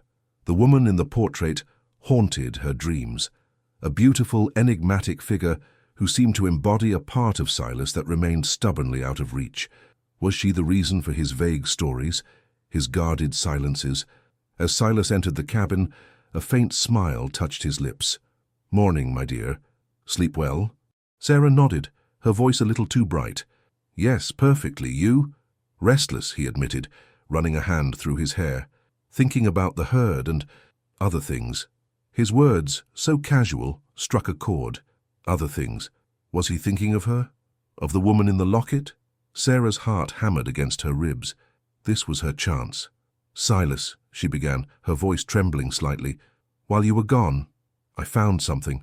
His eyes, which had been fixed on the coffee pot, snapped to her face. A flicker of something unreadable, fear, recognition, crossed his features before being masked by a practiced calm. "Oh? What did you find, Sarah?" She reached into her sewing basket and carefully withdrew the tarnished silver locket. She held it out to him, her hand shaking. "This." Silas took it, his fingers closing around it for a moment before he opened it. He stared at the portraits, his expression unreadable. The silence stretched, thick and heavy with unspoken emotions. Sarah watched him, her breath held captive in her chest. Finally he sighed, a sound heavy with regret. He looked up, meeting her gaze, and for the first time, she saw a depth of sadness in his eyes that mirrored her own growing apprehension. "That, Sarah," he said, his voice low and rough, "is a reminder of a life I thought I'd left behind." He paused, gathering his thoughts. "Her name was Eleanor. We were betrothed years ago before I came west." He traced the outline of the woman's face with his thumb. "She was everything a man could want. Kind, intelligent, beautiful. We were deeply in love." Sarah's stomach twisted. Betrothed. Love. The words landed like blows. "But life, it intervenes," Silas continued, his voice distant, as if recounting a story from a forgotten past. "There were complications, family obligations, a rift between our families that became too deep to bridge. She was pressured, and I couldn't bear to see her unhappy or to force her into a life of hardship with me." He looked back at Sarah, his eyes filled with a profound weariness. "So, I let her go. I walked away. It was the hardest thing I ever did." He closed the locket with a soft click. "I thought I'd buried that part of my life. When I met you, Sarah, it was like the sun breaking through the clouds. You brought light and joy back into my world. I love you, Sarah, more than words can say." His declaration, meant to reassure, only amplified Sarah's confusion. She loved him too deeply, but the ghost of Eleanor, of a love so profound, loomed between them. She looked at the locket in his hand, then back at Silas, his face etched with a pain she now understood. It wasn't a betrayal, not in the way she had feared, but it was a revelation. His past was a tapestry woven with threads of love and loss, and she was now a part of that tapestry, interwoven with the memory of another woman. The journey ahead, she knew, would require more than just building a life. It would demand understanding the echoes of the past. The weight of Silas's confession settled over Sarah like a shroud. While she understood that Eleanor was a part of his past, the raw pain in his voice, the depth of his past love, stirred an unwelcome insecurity within her. It wasn't that she doubted his love for her now, but the realization that such profound emotions had once been directed elsewhere created a subtle, yet persistent, dissonance. Silas, sensing her quiet turmoil, tried to bridge the gap. He held her close, his embrace a familiar comfort, and spoke of his future, a future solely with her. He described the cabin they would build, larger and sturdier, the fields they would cultivate, the family they would raise.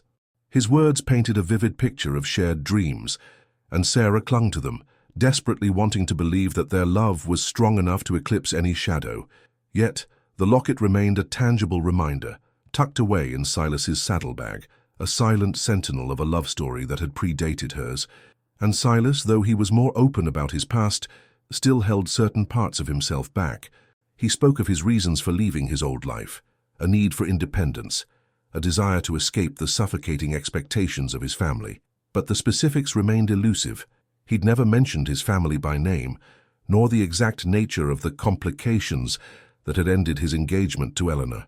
One crisp autumn evening, as they sat by the fire, the wind whistling a lonely tune outside, Sarah ventured a question.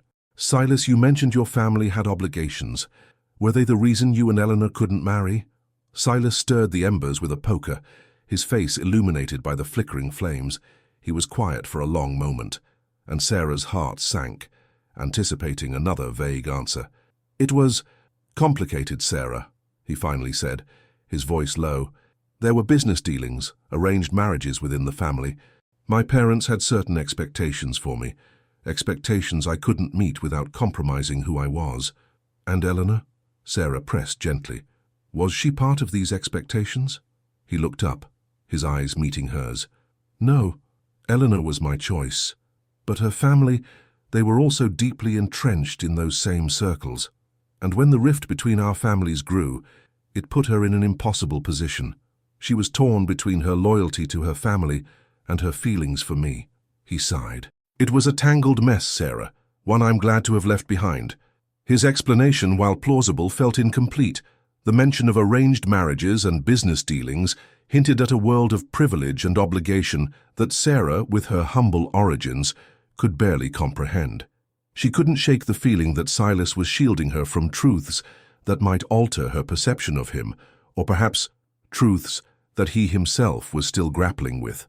Later that week, Silas rode into the nearest town, a journey of several days, to trade furs for much-needed supplies. He promised to be back as soon as possible, his parting kiss warm and reassuring. As the dust settled behind his horse, Sarah found herself wandering through their small cabin, her gaze falling on Silas's saddlebags. A nagging curiosity, a seed of distrust sown by Eleanor's locket and Silas's guardedness, began to sprout. She knew it was wrong, a violation of the trust they were building, but the unanswered questions gnawed at her. She hesitated for a long time, her conscience warring with her rising anxiety. Finally, with a deep breath, she unbuckled the saddlebag. Inside, beneath a neatly folded blanket, she found not only provisions but also a small, leather-bound journal. Its pages were filled with Silas's familiar, bold script. Hesitantly, she opened it, her heart pounding a frantic rhythm against her ribs. The whispers of doubt had begun to take root, and Sarah feared they might soon bloom into a full-blown storm. The journal lay open in Sarah's lap, its pages filled with Silas's familiar, looping script. Each word was a window into a past he had kept carefully hidden, a past far more complex and, Sarah realized with a growing sense of dread, far more intertwined with wealth and societal expectations than she had ever imagined. The entries spanned several years, chronicling his life before the frontier, before her. He wrote of lavish parties, of suffocating social obligations, of a constant pressure to uphold his family's name and fortune. His parents, he described, were formidable figures, obsessed with status and lineage. The mention of Eleanor was frequent, their courtship painted with a tender affection that made Sarah's heart ache with a bittersweet pang. He spoke of her laughter, her intelligence, the way she challenged him, and the deep, unwavering love he felt for her. But as Sarah delved deeper, a darker narrative began to emerge. The complications he had alluded to were not mere family disagreements. They were intricate business alliances and advantageous marriages orchestrated by his parents to further their own interests. Eleanor's family, it seemed, was also a key player in these machinations. Silas wrote of intense pressure from both sides, of veiled threats and emotional blackmail. He described feeling trapped, a pawn in a game he had no desire to play. One passage, dated just weeks before he left, sent a chill down Sarah's spine. Father has made it clear. If I do not conform, if I do not secure this union with the Athertons, he will see to it that Eleanor's family suffers. Their financial ruin would be on my conscience. The choice is a torment. To sacrifice my own happiness, my love for Eleanor, or to condemn her family to destitution. I cannot bear the thought of either. Perhaps the only escape is to disappear entirely, to break free from this gilded cage before it crushes us both. Sarah's hands trembled. This was not the simple tale of a man walking away from a difficult betrothal. This was a story of coercion, of Silas making a sacrifice not just for Eleanor's happiness, but to protect her family from his own father's ruthlessness. He hadn't simply let her go, he had been forced to let her go, to engineer his own disappearance, to shield them both from a powerful manipulative force. She turned a few more pages, her eyes scanning for any mention of his departure, of his journey west. She found entries detailing his meticulous planning, his quiet rebellion against the life that had been laid out for him. He spoke of a longing for authenticity, for a life where his worth was measured not by his name or his fortune, but by his actions and his character. He yearned for a place where he could finally be himself, free from the suffocating expectations of his past. The journal ended abruptly, with no further entries after his decision to leave. It was as if, once he set foot on the path west, he had shed his old identity entirely. Sarah closed the journal, her mind reeling. She felt a profound sense of understanding, but also a deep sadness. Silas hadn't been entirely dishonest. He had been sparing her the painful details, perhaps believing they were irrelevant to the life they were building together. But now, understanding the immense sacrifice he had made, the depth of his pain, she felt a surge of empathy and a renewed sense of love for the man who had fought so hard for his freedom. However, a new disquiet began to surface. If his family was so powerful and influential, what if they hadn't simply let him go? What if they were still looking for him? The journal offered no clues, but the sheer force of his father's will, as described in the entries, suggested a man who wouldn't easily relinquish control. The vastness of the prairie, once a symbol of freedom, now seemed like a fragile shield against a past that might be catching up to them. The seeds of distrust, though momentarily overshadowed by empathy, were beginning to sprout anew, tinged with the fear of an unknown and potentially dangerous threat. The journal lay hidden beneath a loose floorboard, its secrets now Sarah's to bear. The knowledge of Silas's past, of the immense pressure he had endured and the sacrifice he had made, had reshaped her perception of him. Her initial insecurity about Eleanor had softened, replaced by a deep empathy for the man who had been forced to abandon his love to protect her and her family. She understood now why he sometimes retreated into himself, why certain memories clearly still pained him. Silas returned a week later, his saddlebags filled with provisions and a new sturdy axe that he presented to Sarah with a proud smile. He seemed lighter, more at ease, and Sarah welcomed his return with open arms, her heart filled with a renewed sense of love and understanding. She resolved to let go of her lingering doubts, to trust in the man he had become and the life they were building. Yet the shadow of his past family, of his father's formidable will, lingered in the back of her mind. The journal had painted a picture of a man who would stop at nothing to maintain control. What if they hadn't simply accepted his disappearance? What if they were still searching for him, or for him to fulfill his obligations? One afternoon, as Silas was mending a section of fence, Sarah was hanging laundry on the line, the crisp autumn air carrying the scent of drying cotton. She scanned the horizon, a habit she'd developed since Silas's confession, her eyes tracing the undulating lines of the distant hills. Suddenly, a glint of sunlight caught her eye, far off, on the crest of a hill overlooking their property. It was too distant to make out details, but it seemed to be a reflection, perhaps from a spyglass or polished metal. Her heart gave a jolt. It was probably nothing.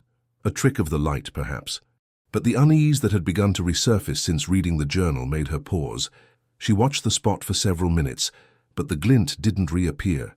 Shaking her head, she dismissed it as her imagination, fueled by too much reading and too little sleep. A few days later, Silas was out checking on the newly repaired fence. Sarah was inside, preparing their evening meal, when she heard the distinct sound of horses' hooves approaching. Not Silas's familiar gait, but a more hurried, purposeful rhythm. Her blood ran cold.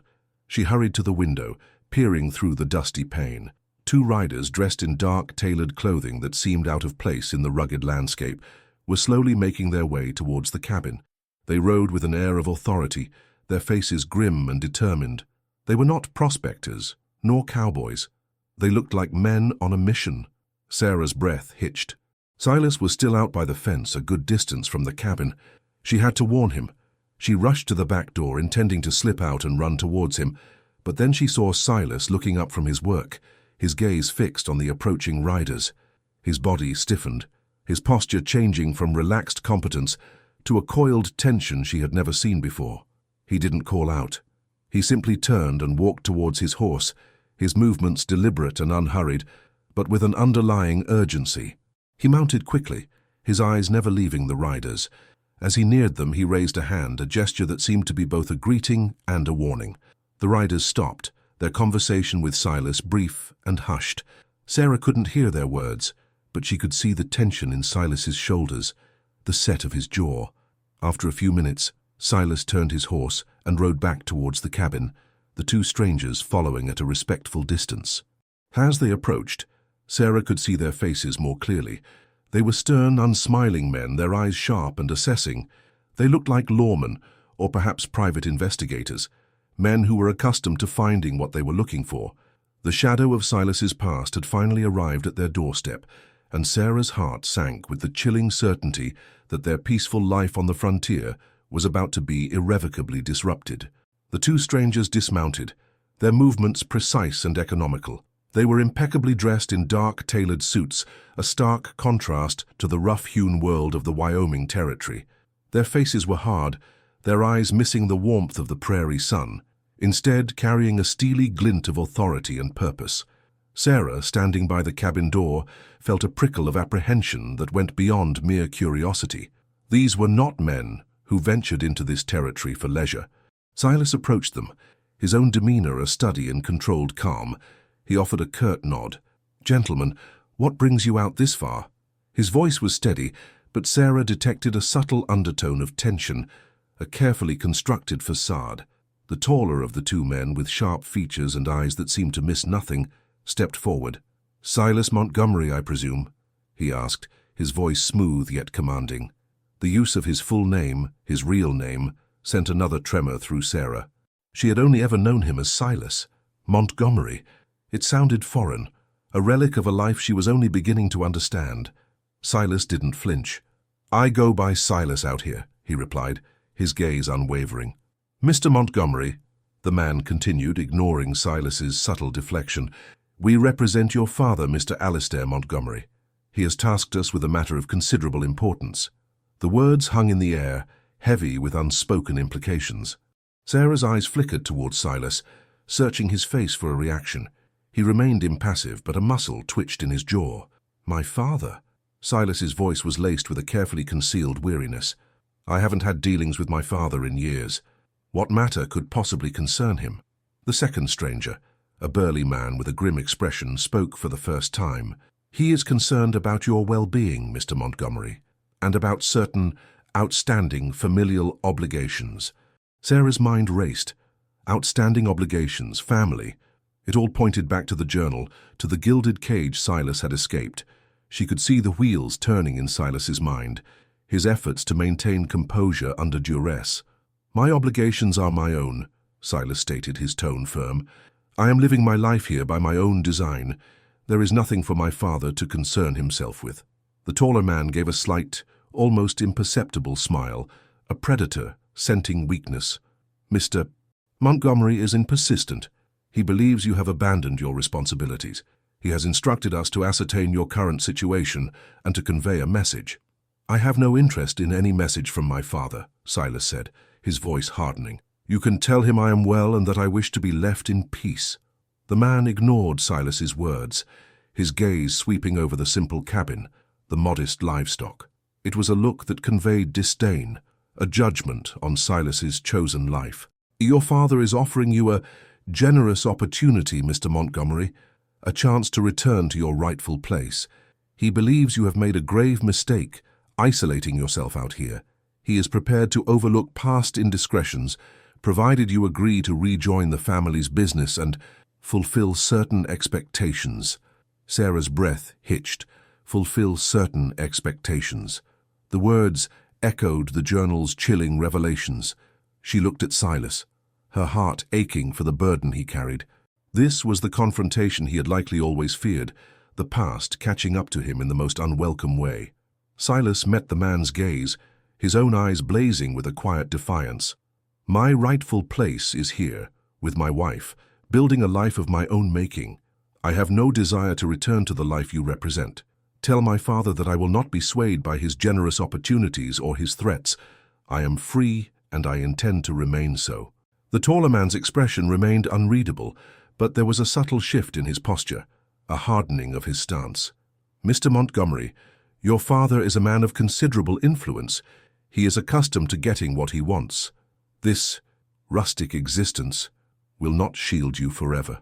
He paused, letting his words sink in. "We will return. Perhaps by then you will have reconsidered."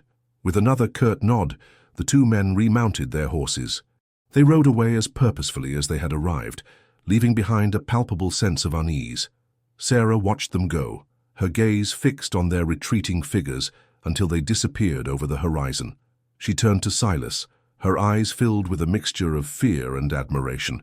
He had stood his ground, his resolve unyielding, but she knew with a chilling certainty that this was not the end of the encounter. The shadow of Alistair Montgomery had fallen upon their lives, and the storm he had always feared was finally gathering. The departure of Silas's father's men left a palpable tension in the air. The vast, open sky that had always felt like a symbol of freedom now seemed to press down heavy with unspoken threats. Sarah tried to shake off the unease, to return to their routine, but the encounter had unsettled her. The mention of her own name by those men, the subtle but undeniable implication that she was part of Silas's mistake, had ignited a flicker of fear for their future. Silas, too, was changed. Though he projected an outward calm, Sarah could sense his inner turmoil. He was more watchful, his eyes often scanning the distant horizon, his movements more deliberate. He spoke little of the encounter, but Sarah knew the weight of his father's influence was a burden he had carried for years, and now it had manifested physically at their doorstep. "They will be back, won't they?" Sarah finally asked one evening, as they sat by the fire, the silence between them more eloquent than words. Silas sighed, running a hand through his hair. "My father is not a man who accepts defeat easily. He believes he knows what's best for me, and he won't rest until he's convinced me to return." "But you won't," Sarah stated, her voice firm. "You've built a life here, a real life." He turned to her, his eyes earnest. "Never. Not for anything. This is my home now, Sarah, and you are my life." He reached for her hand, his touch warm and reassuring. "What they said, that was just their job, trying to intimidate me. They don't understand what we have here." Sarah squeezed his hand, finding solace in his conviction. She believed him. She loved him. But the fear, once a small seed, was beginning to sprout tendrils of doubt. What if his father's resources were too great, his reach too long? What if, despite Silas's resolve, he couldn't protect them from the machinations of the Montgomery family? The days that followed were marked by a heightened sense of awareness. Every distant rider, every unusual sound, sent a ripple of apprehension through Sarah. She found herself scanning the horizon more frequently, her gaze lingering on the crests of hills and the bends in the dusty track. The once familiar landscape now seemed to hold a hidden threat, a sense of being watched. One afternoon, while Silas was out checking on the horses, a lone rider appeared in the distance, slowly making his way towards the cabin. Sarah's heart leaped into her throat. It wasn't the two men from before, but a single figure, cloaked and riding with a steady, deliberate pace. As he drew closer, she recognized the horse, but not the rider. It was a stranger. He stopped a short distance from the cabin, his face shadowed by his hat. He didn't speak, simply observed Sarah, who stood on the porch, her hands clenched at her sides. After a long moment, he dismounted and approached her, his boots crunching on the dry earth. "Miss Sarah?" he asked, his voice deep and surprisingly gentle. Sarah nodded, wary. "Yes?" "My name is Jedediah," he said, tipping his hat. I knew Silas a long time ago, before he came west." Sarah's eyes widened. Another connection to his past. "You knew him?" "Aye," Jedediah confirmed. "We worked together briefly. Before he left his old life behind." He hesitated, his gaze drifting towards the vast expanse of the prairie. "I heard he'd settled out here. I felt I should warn him, or you." "Warn us? About what?" Sarah's voice was barely a whisper. Jedediah looked directly at her, his eyes filled with a quiet concern. "Your father-in-law, Mr. Montgomery, he's a powerful man, and he does not forgive easily. He sent men, didn't he?" Sarah nodded, her throat tight. "Those men," Jedediah continued, his voice low, "they were not just messengers. They were looking for information, to gauge how deeply rooted Silas is here, to find leverage. Your father-in-law, he believes Silas owes him, not just financially, but in loyalty, and he won't stop until he gets it." He paused, choosing his words carefully. "I heard whispers that he's been making inquiries, using his influence, not just in this territory, but further afield. He's determined to bring Silas back into the fold, or to break him." The word struck Sarah like a physical blow. Leverage. Break him. This was more than just a disagreement. It was a relentless pursuit. A campaign to reclaim what Alistair Montgomery considered his. Jedediah's words painted a grim picture, one of a powerful adversary whose reach extended far beyond the dusty trails of Wyoming. The whispers of doubt had now turned into a chilling premonition, and Sarah knew that their idyllic life on the frontier was teetering on the brink of a dangerous precipice. Jedediah's words hung in the air like a gathering storm cloud. Sarah's mind reeled with the implications. Alistair Montgomery wasn't just a disapproving father. He was a determined adversary, willing to use his considerable influence and resources to bend Silas to his will. The notion of leverage and breaking him sent a cold dread through her. This wasn't just about family obligations, it was about control, about power. What kind of leverage? Sarah asked, her voice trembling. Jedediah's gaze was steady and serious. Fay has connections everywhere, Miss Sarah. Lawyers, private investigators, even men who operate outside the law. If he believes Silas has wronged him or is hiding something, he'll use whatever means necessary to uncover it. He might try to ruin Silas financially or worse, to create a situation that forces him to return. But Silas has done nothing wrong, Sarah protested, her voice laced with frustration and fear. He simply wants to live his own life. To Alistair Montgomery, Jedediah said softly, defiance is a crime, and Silas's freedom is a stain on his pride. He believes Silas is a tool meant to serve his family's interests, and tools, when they become disobedient, are either repaired or discarded. Sarah felt a surge of protectiveness for Silas, for the man who had bravely carved out a new life for himself. She looked at Jedediah, this unexpected ally from Silas's past, and felt a glimmer of hope. You came to warn us.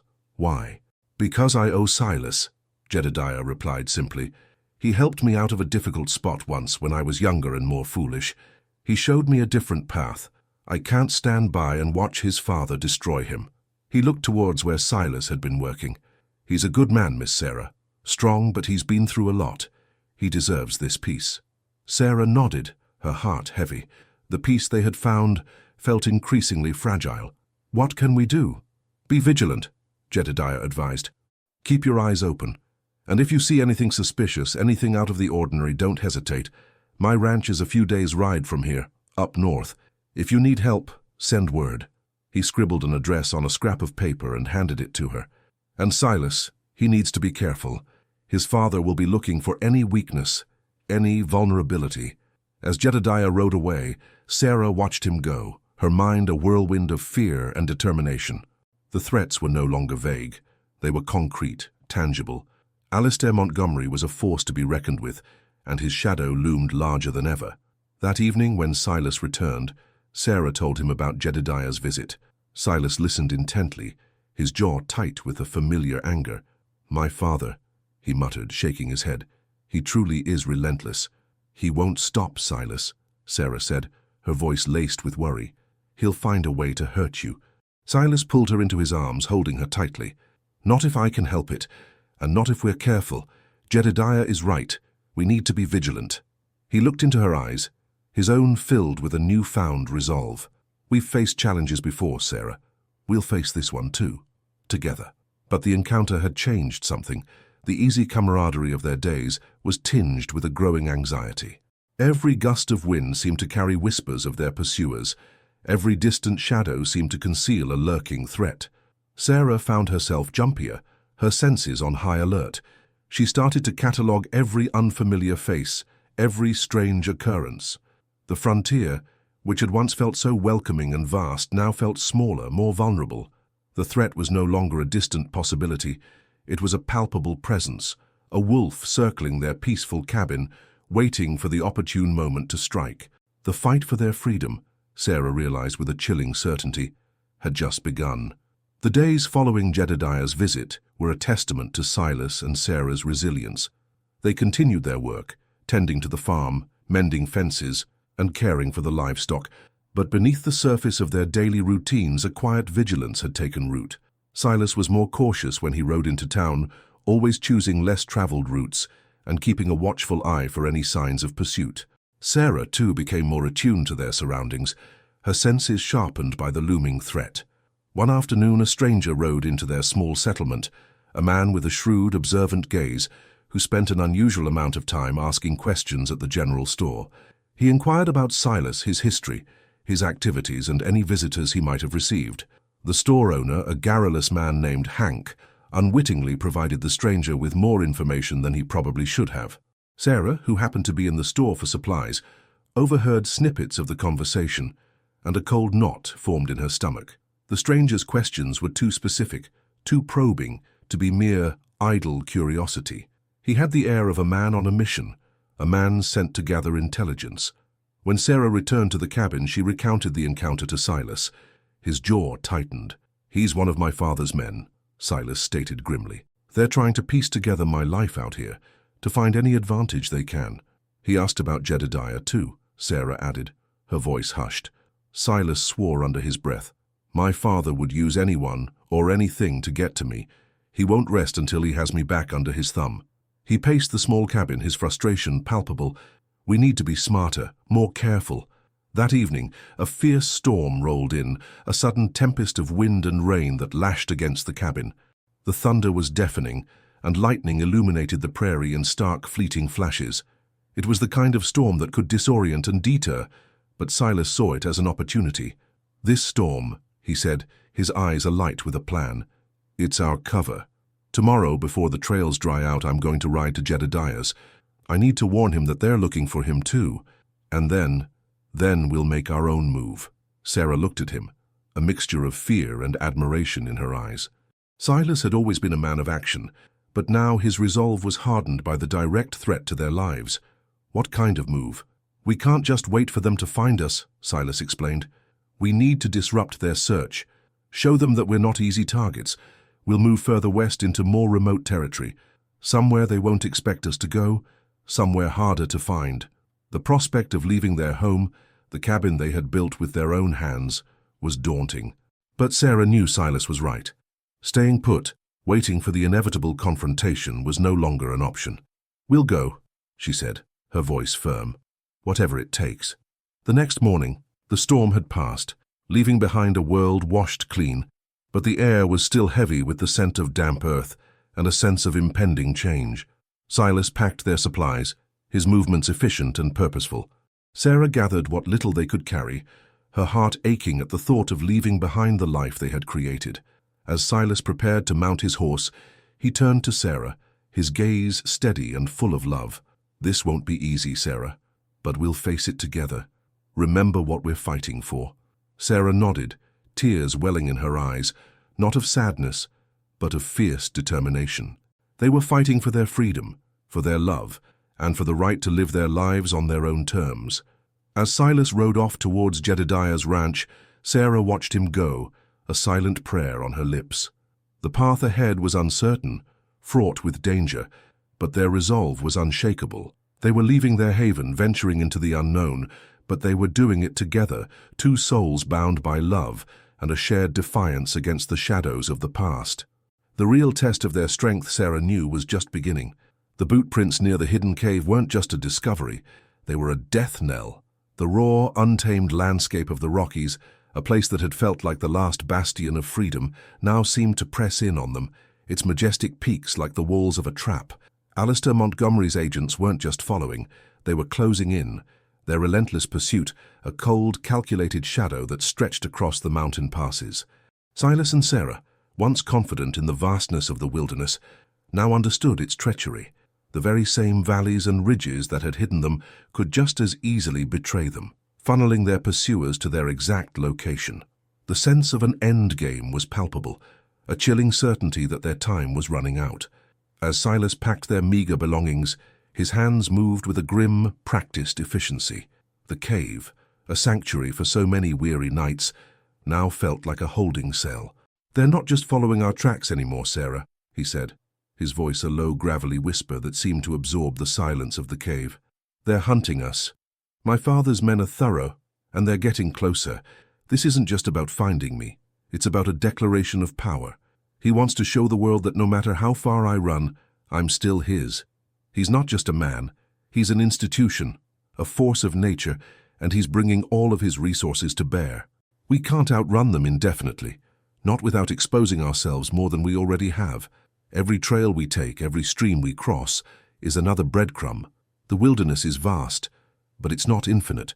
Eventually, we'll run out of places to hide, and they know it." Sarah's heart hammered against her ribs, a frantic drumbeat of dread. The air in the cave, usually cool and clean, suddenly felt thin and suffocating. She understood the unspoken implication. The chapter of evasion was over. They had reached the end of the line, the final page of their desperate flight.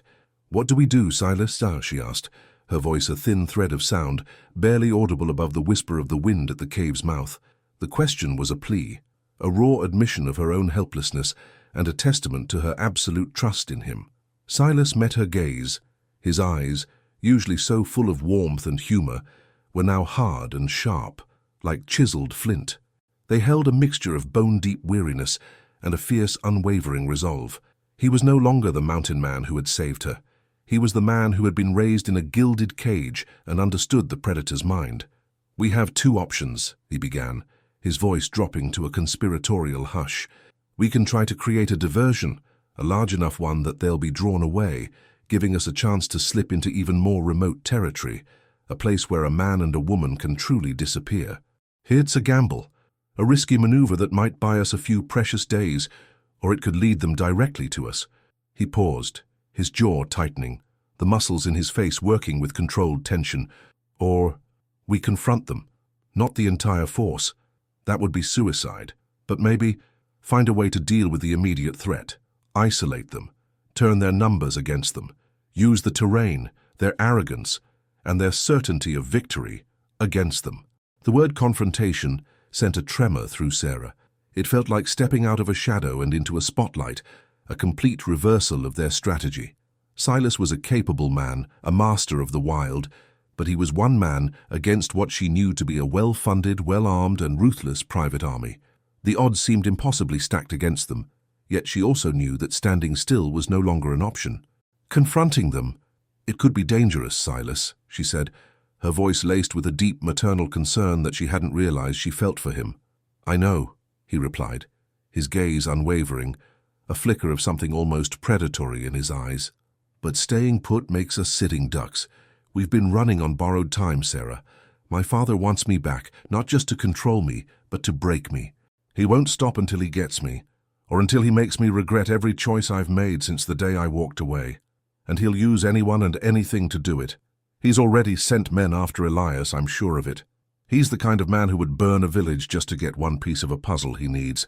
He won't hesitate to put others in danger, to make a point, to make us suffer."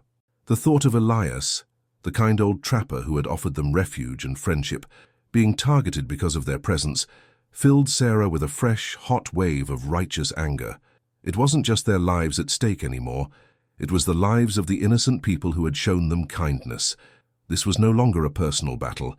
It was a matter of protecting those they cared about. The fear that had been her constant companion was now tempered by a cold, hard resolve. "Then we need a plan," Sarah said, her voice no longer a whisper but a steady, determined declaration.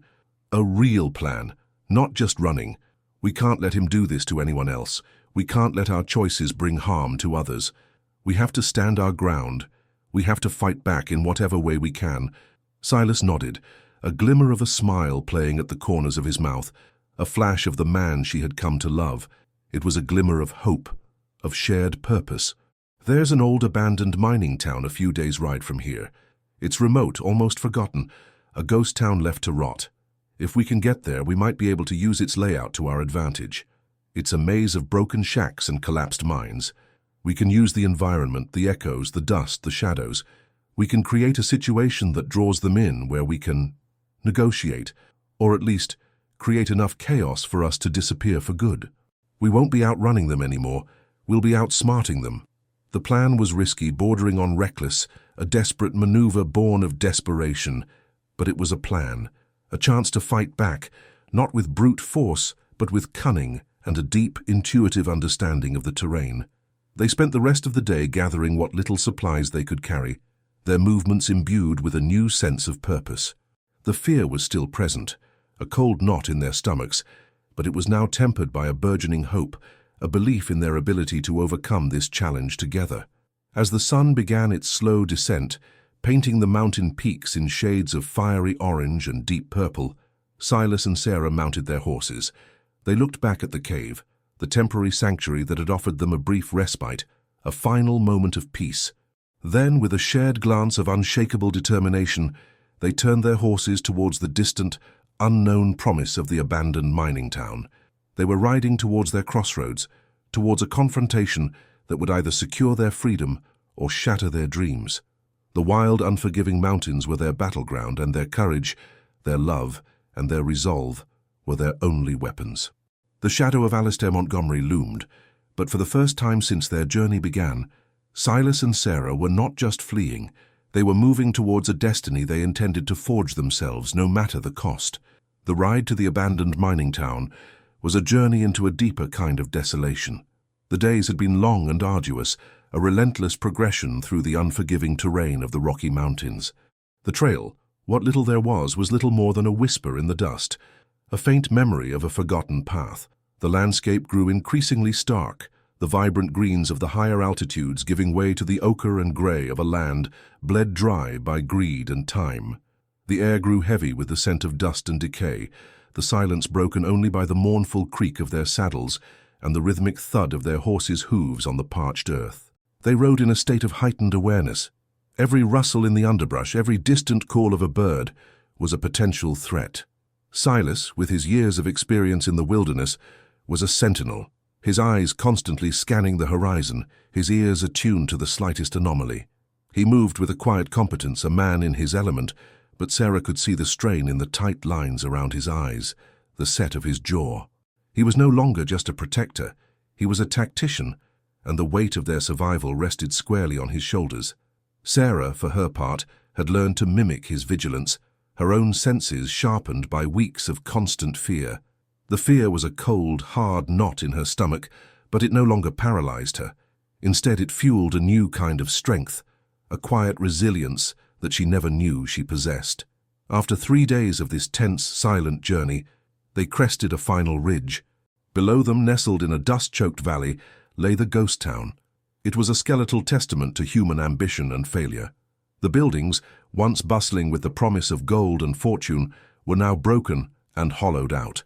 Sun-bleached wooden shacks leaned precariously against each other, their windows like empty eye sockets staring out at the desolate landscape. A collapsed water tower stood like a crooked finger pointing to the sky, and the remnants of a rusted mining cart sat frozen on a track that led to a dark, yawning hole in the side of a hill. The entire place felt less like a town and more like a tomb. Silas reined in his horse and looked down at the scene with a practiced eye. "This is it," he said, his voice low.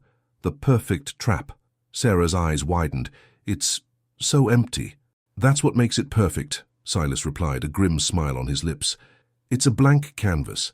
They'll ride in expecting to find us cowering in some shack, but we won't be in a shack. We'll be everywhere and nowhere. We'll use the buildings as cover, the tunnels as our secret paths. We'll turn this place into our fortress. They'll have the numbers, but we'll have the advantage of the ground." He dismounted, his movements fluid and decisive.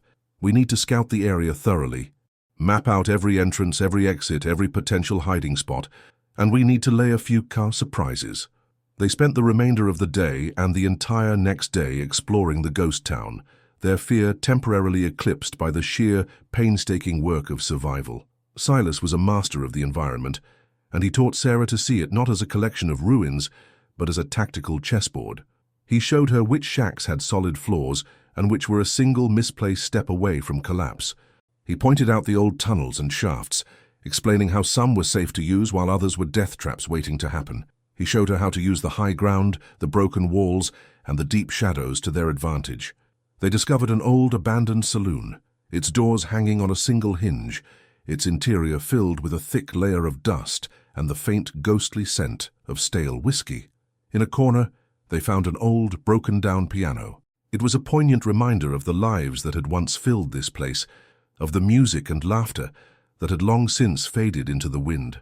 Sarah ran her hand over the splintered keys, a wistful expression on her face. "So many stories here," she whispered. Silas looked at her, his expression softening. "And we're about to add our own." They chose a small, relatively intact miner's cabin on the edge of town to use as their base of operations. It was simple, with a small fireplace and a single window that offered a clear view of the main road leading into the town. They made it as comfortable as they could, a temporary home in a world of ghosts. As dusk settled over the ghost town, casting long, eerie shadows across the forgotten streets, Silas and Sarah sat by a small, carefully managed fire, eating their meager dinner of jerky and hardtack. The silence was absolute, a profound quiet that was more unnerving than any noise. It was the silence of a place that had died long ago. "How long do you think it will take them to find us?" Sarah asked, her voice hushed. Silas threw another piece of kindling on the fire, watching the sparks rise into the darkening sky. "Not long. They're good. And my father is impatient. He'll push them hard. We need to be ready. We need to be the hunters, not the hunted. We have to make them believe we're trapped, when in reality, they're the ones walking into our trap." He looked at her, his expression serious. "This isn't just about my father anymore, Sarah. This is about us.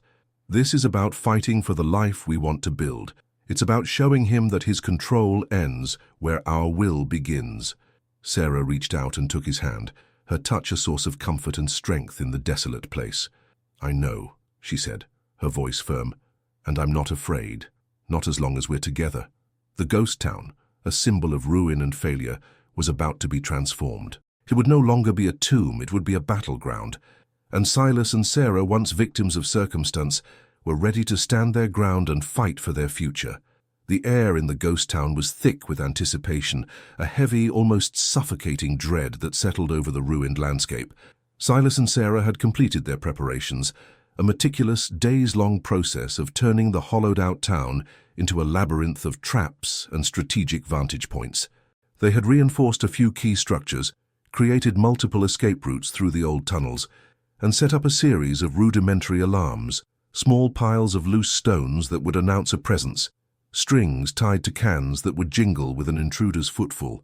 Every detail was planned, every variable considered. They had done everything they could. Now, they could only wait.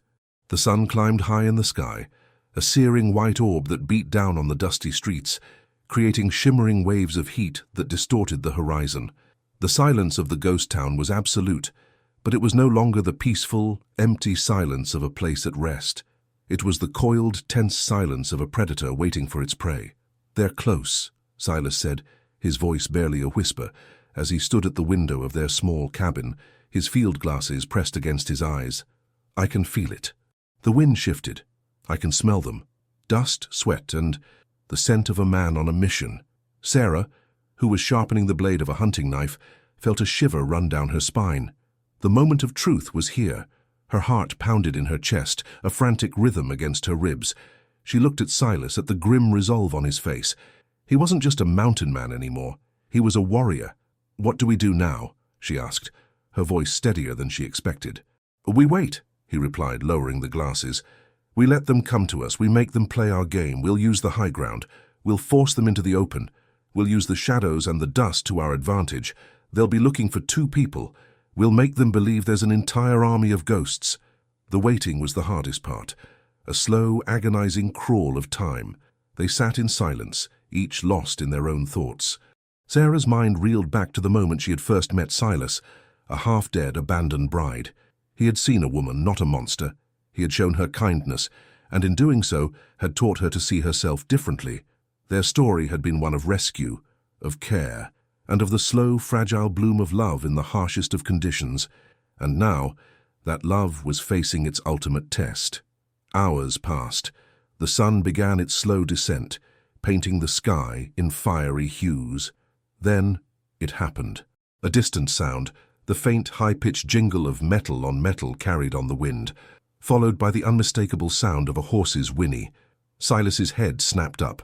"They're here," he said, his voice low and devoid of emotion. "Get ready." Sarah grabbed the rifle she had been cleaning. Her hands were shaking, but her resolve was firm. This was it, the culmination of everything they had been through. They watched from a hidden vantage point as a small group of riders, 6 men in total, rode into the main street of the ghost town. They were all dressed in dark clothing, their faces set in hard lines.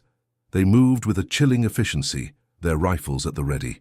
At the head of the group was a man with a scarred face, a look of cold, predatory determination in his eyes.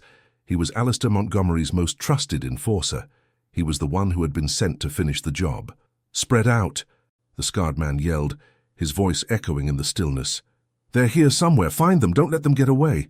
The men fanned out, their movements betraying a practiced confidence, a certainty of their own superiority. They began to systematically check the buildings, their boots kicking up clouds of dust that swirled in the fading light. Silas watched them with a detached intensity. "He's overconfident," he whispered to Sarah. "He thinks he's just cornered two people. He doesn't know he's walking into a trap." As the men ventured deeper into the maze of shacks, one of them tripped over a strategically placed wire, and a stack of rusted cans clattered to the ground with a deafening racket.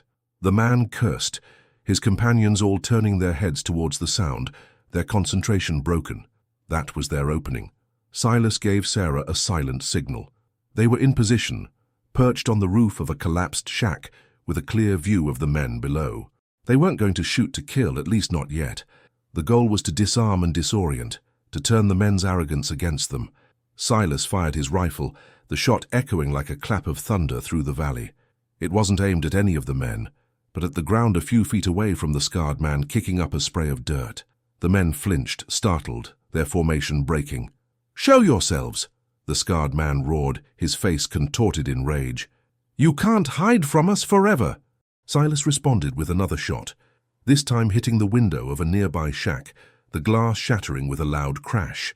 Sarah followed his lead, firing her own rifle at a water barrel, the wood splintering, a jet of water shooting into the air. The men were confused, their eyes darting from one sound to the next. The ghost town, once silent, was now a cacophony of echoes and ricocheting sounds. They couldn't pinpoint their attacker's location. They were losing control.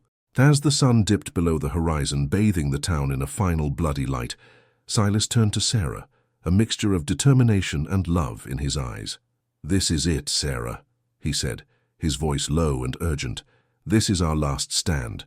We fight now, not just for our lives, but for our future, for the life we want to build, together." Sarah nodded, her grip on the rifle firm. She had faced her demons in the form of a cruel family and a society that had cast her out. She had been rescued by a kind stranger who had seen beyond her physical scars. Now she was no longer a victim. She was a partner, a survivor, a warrior in her own right. The fight had just begun. The ghost town was no longer a place of death, but of life, of a new beginning forged in the heart of a battle. This was the crossroads, the moment that would define their lives forever. They were no longer running, they were fighting, and they were doing it together.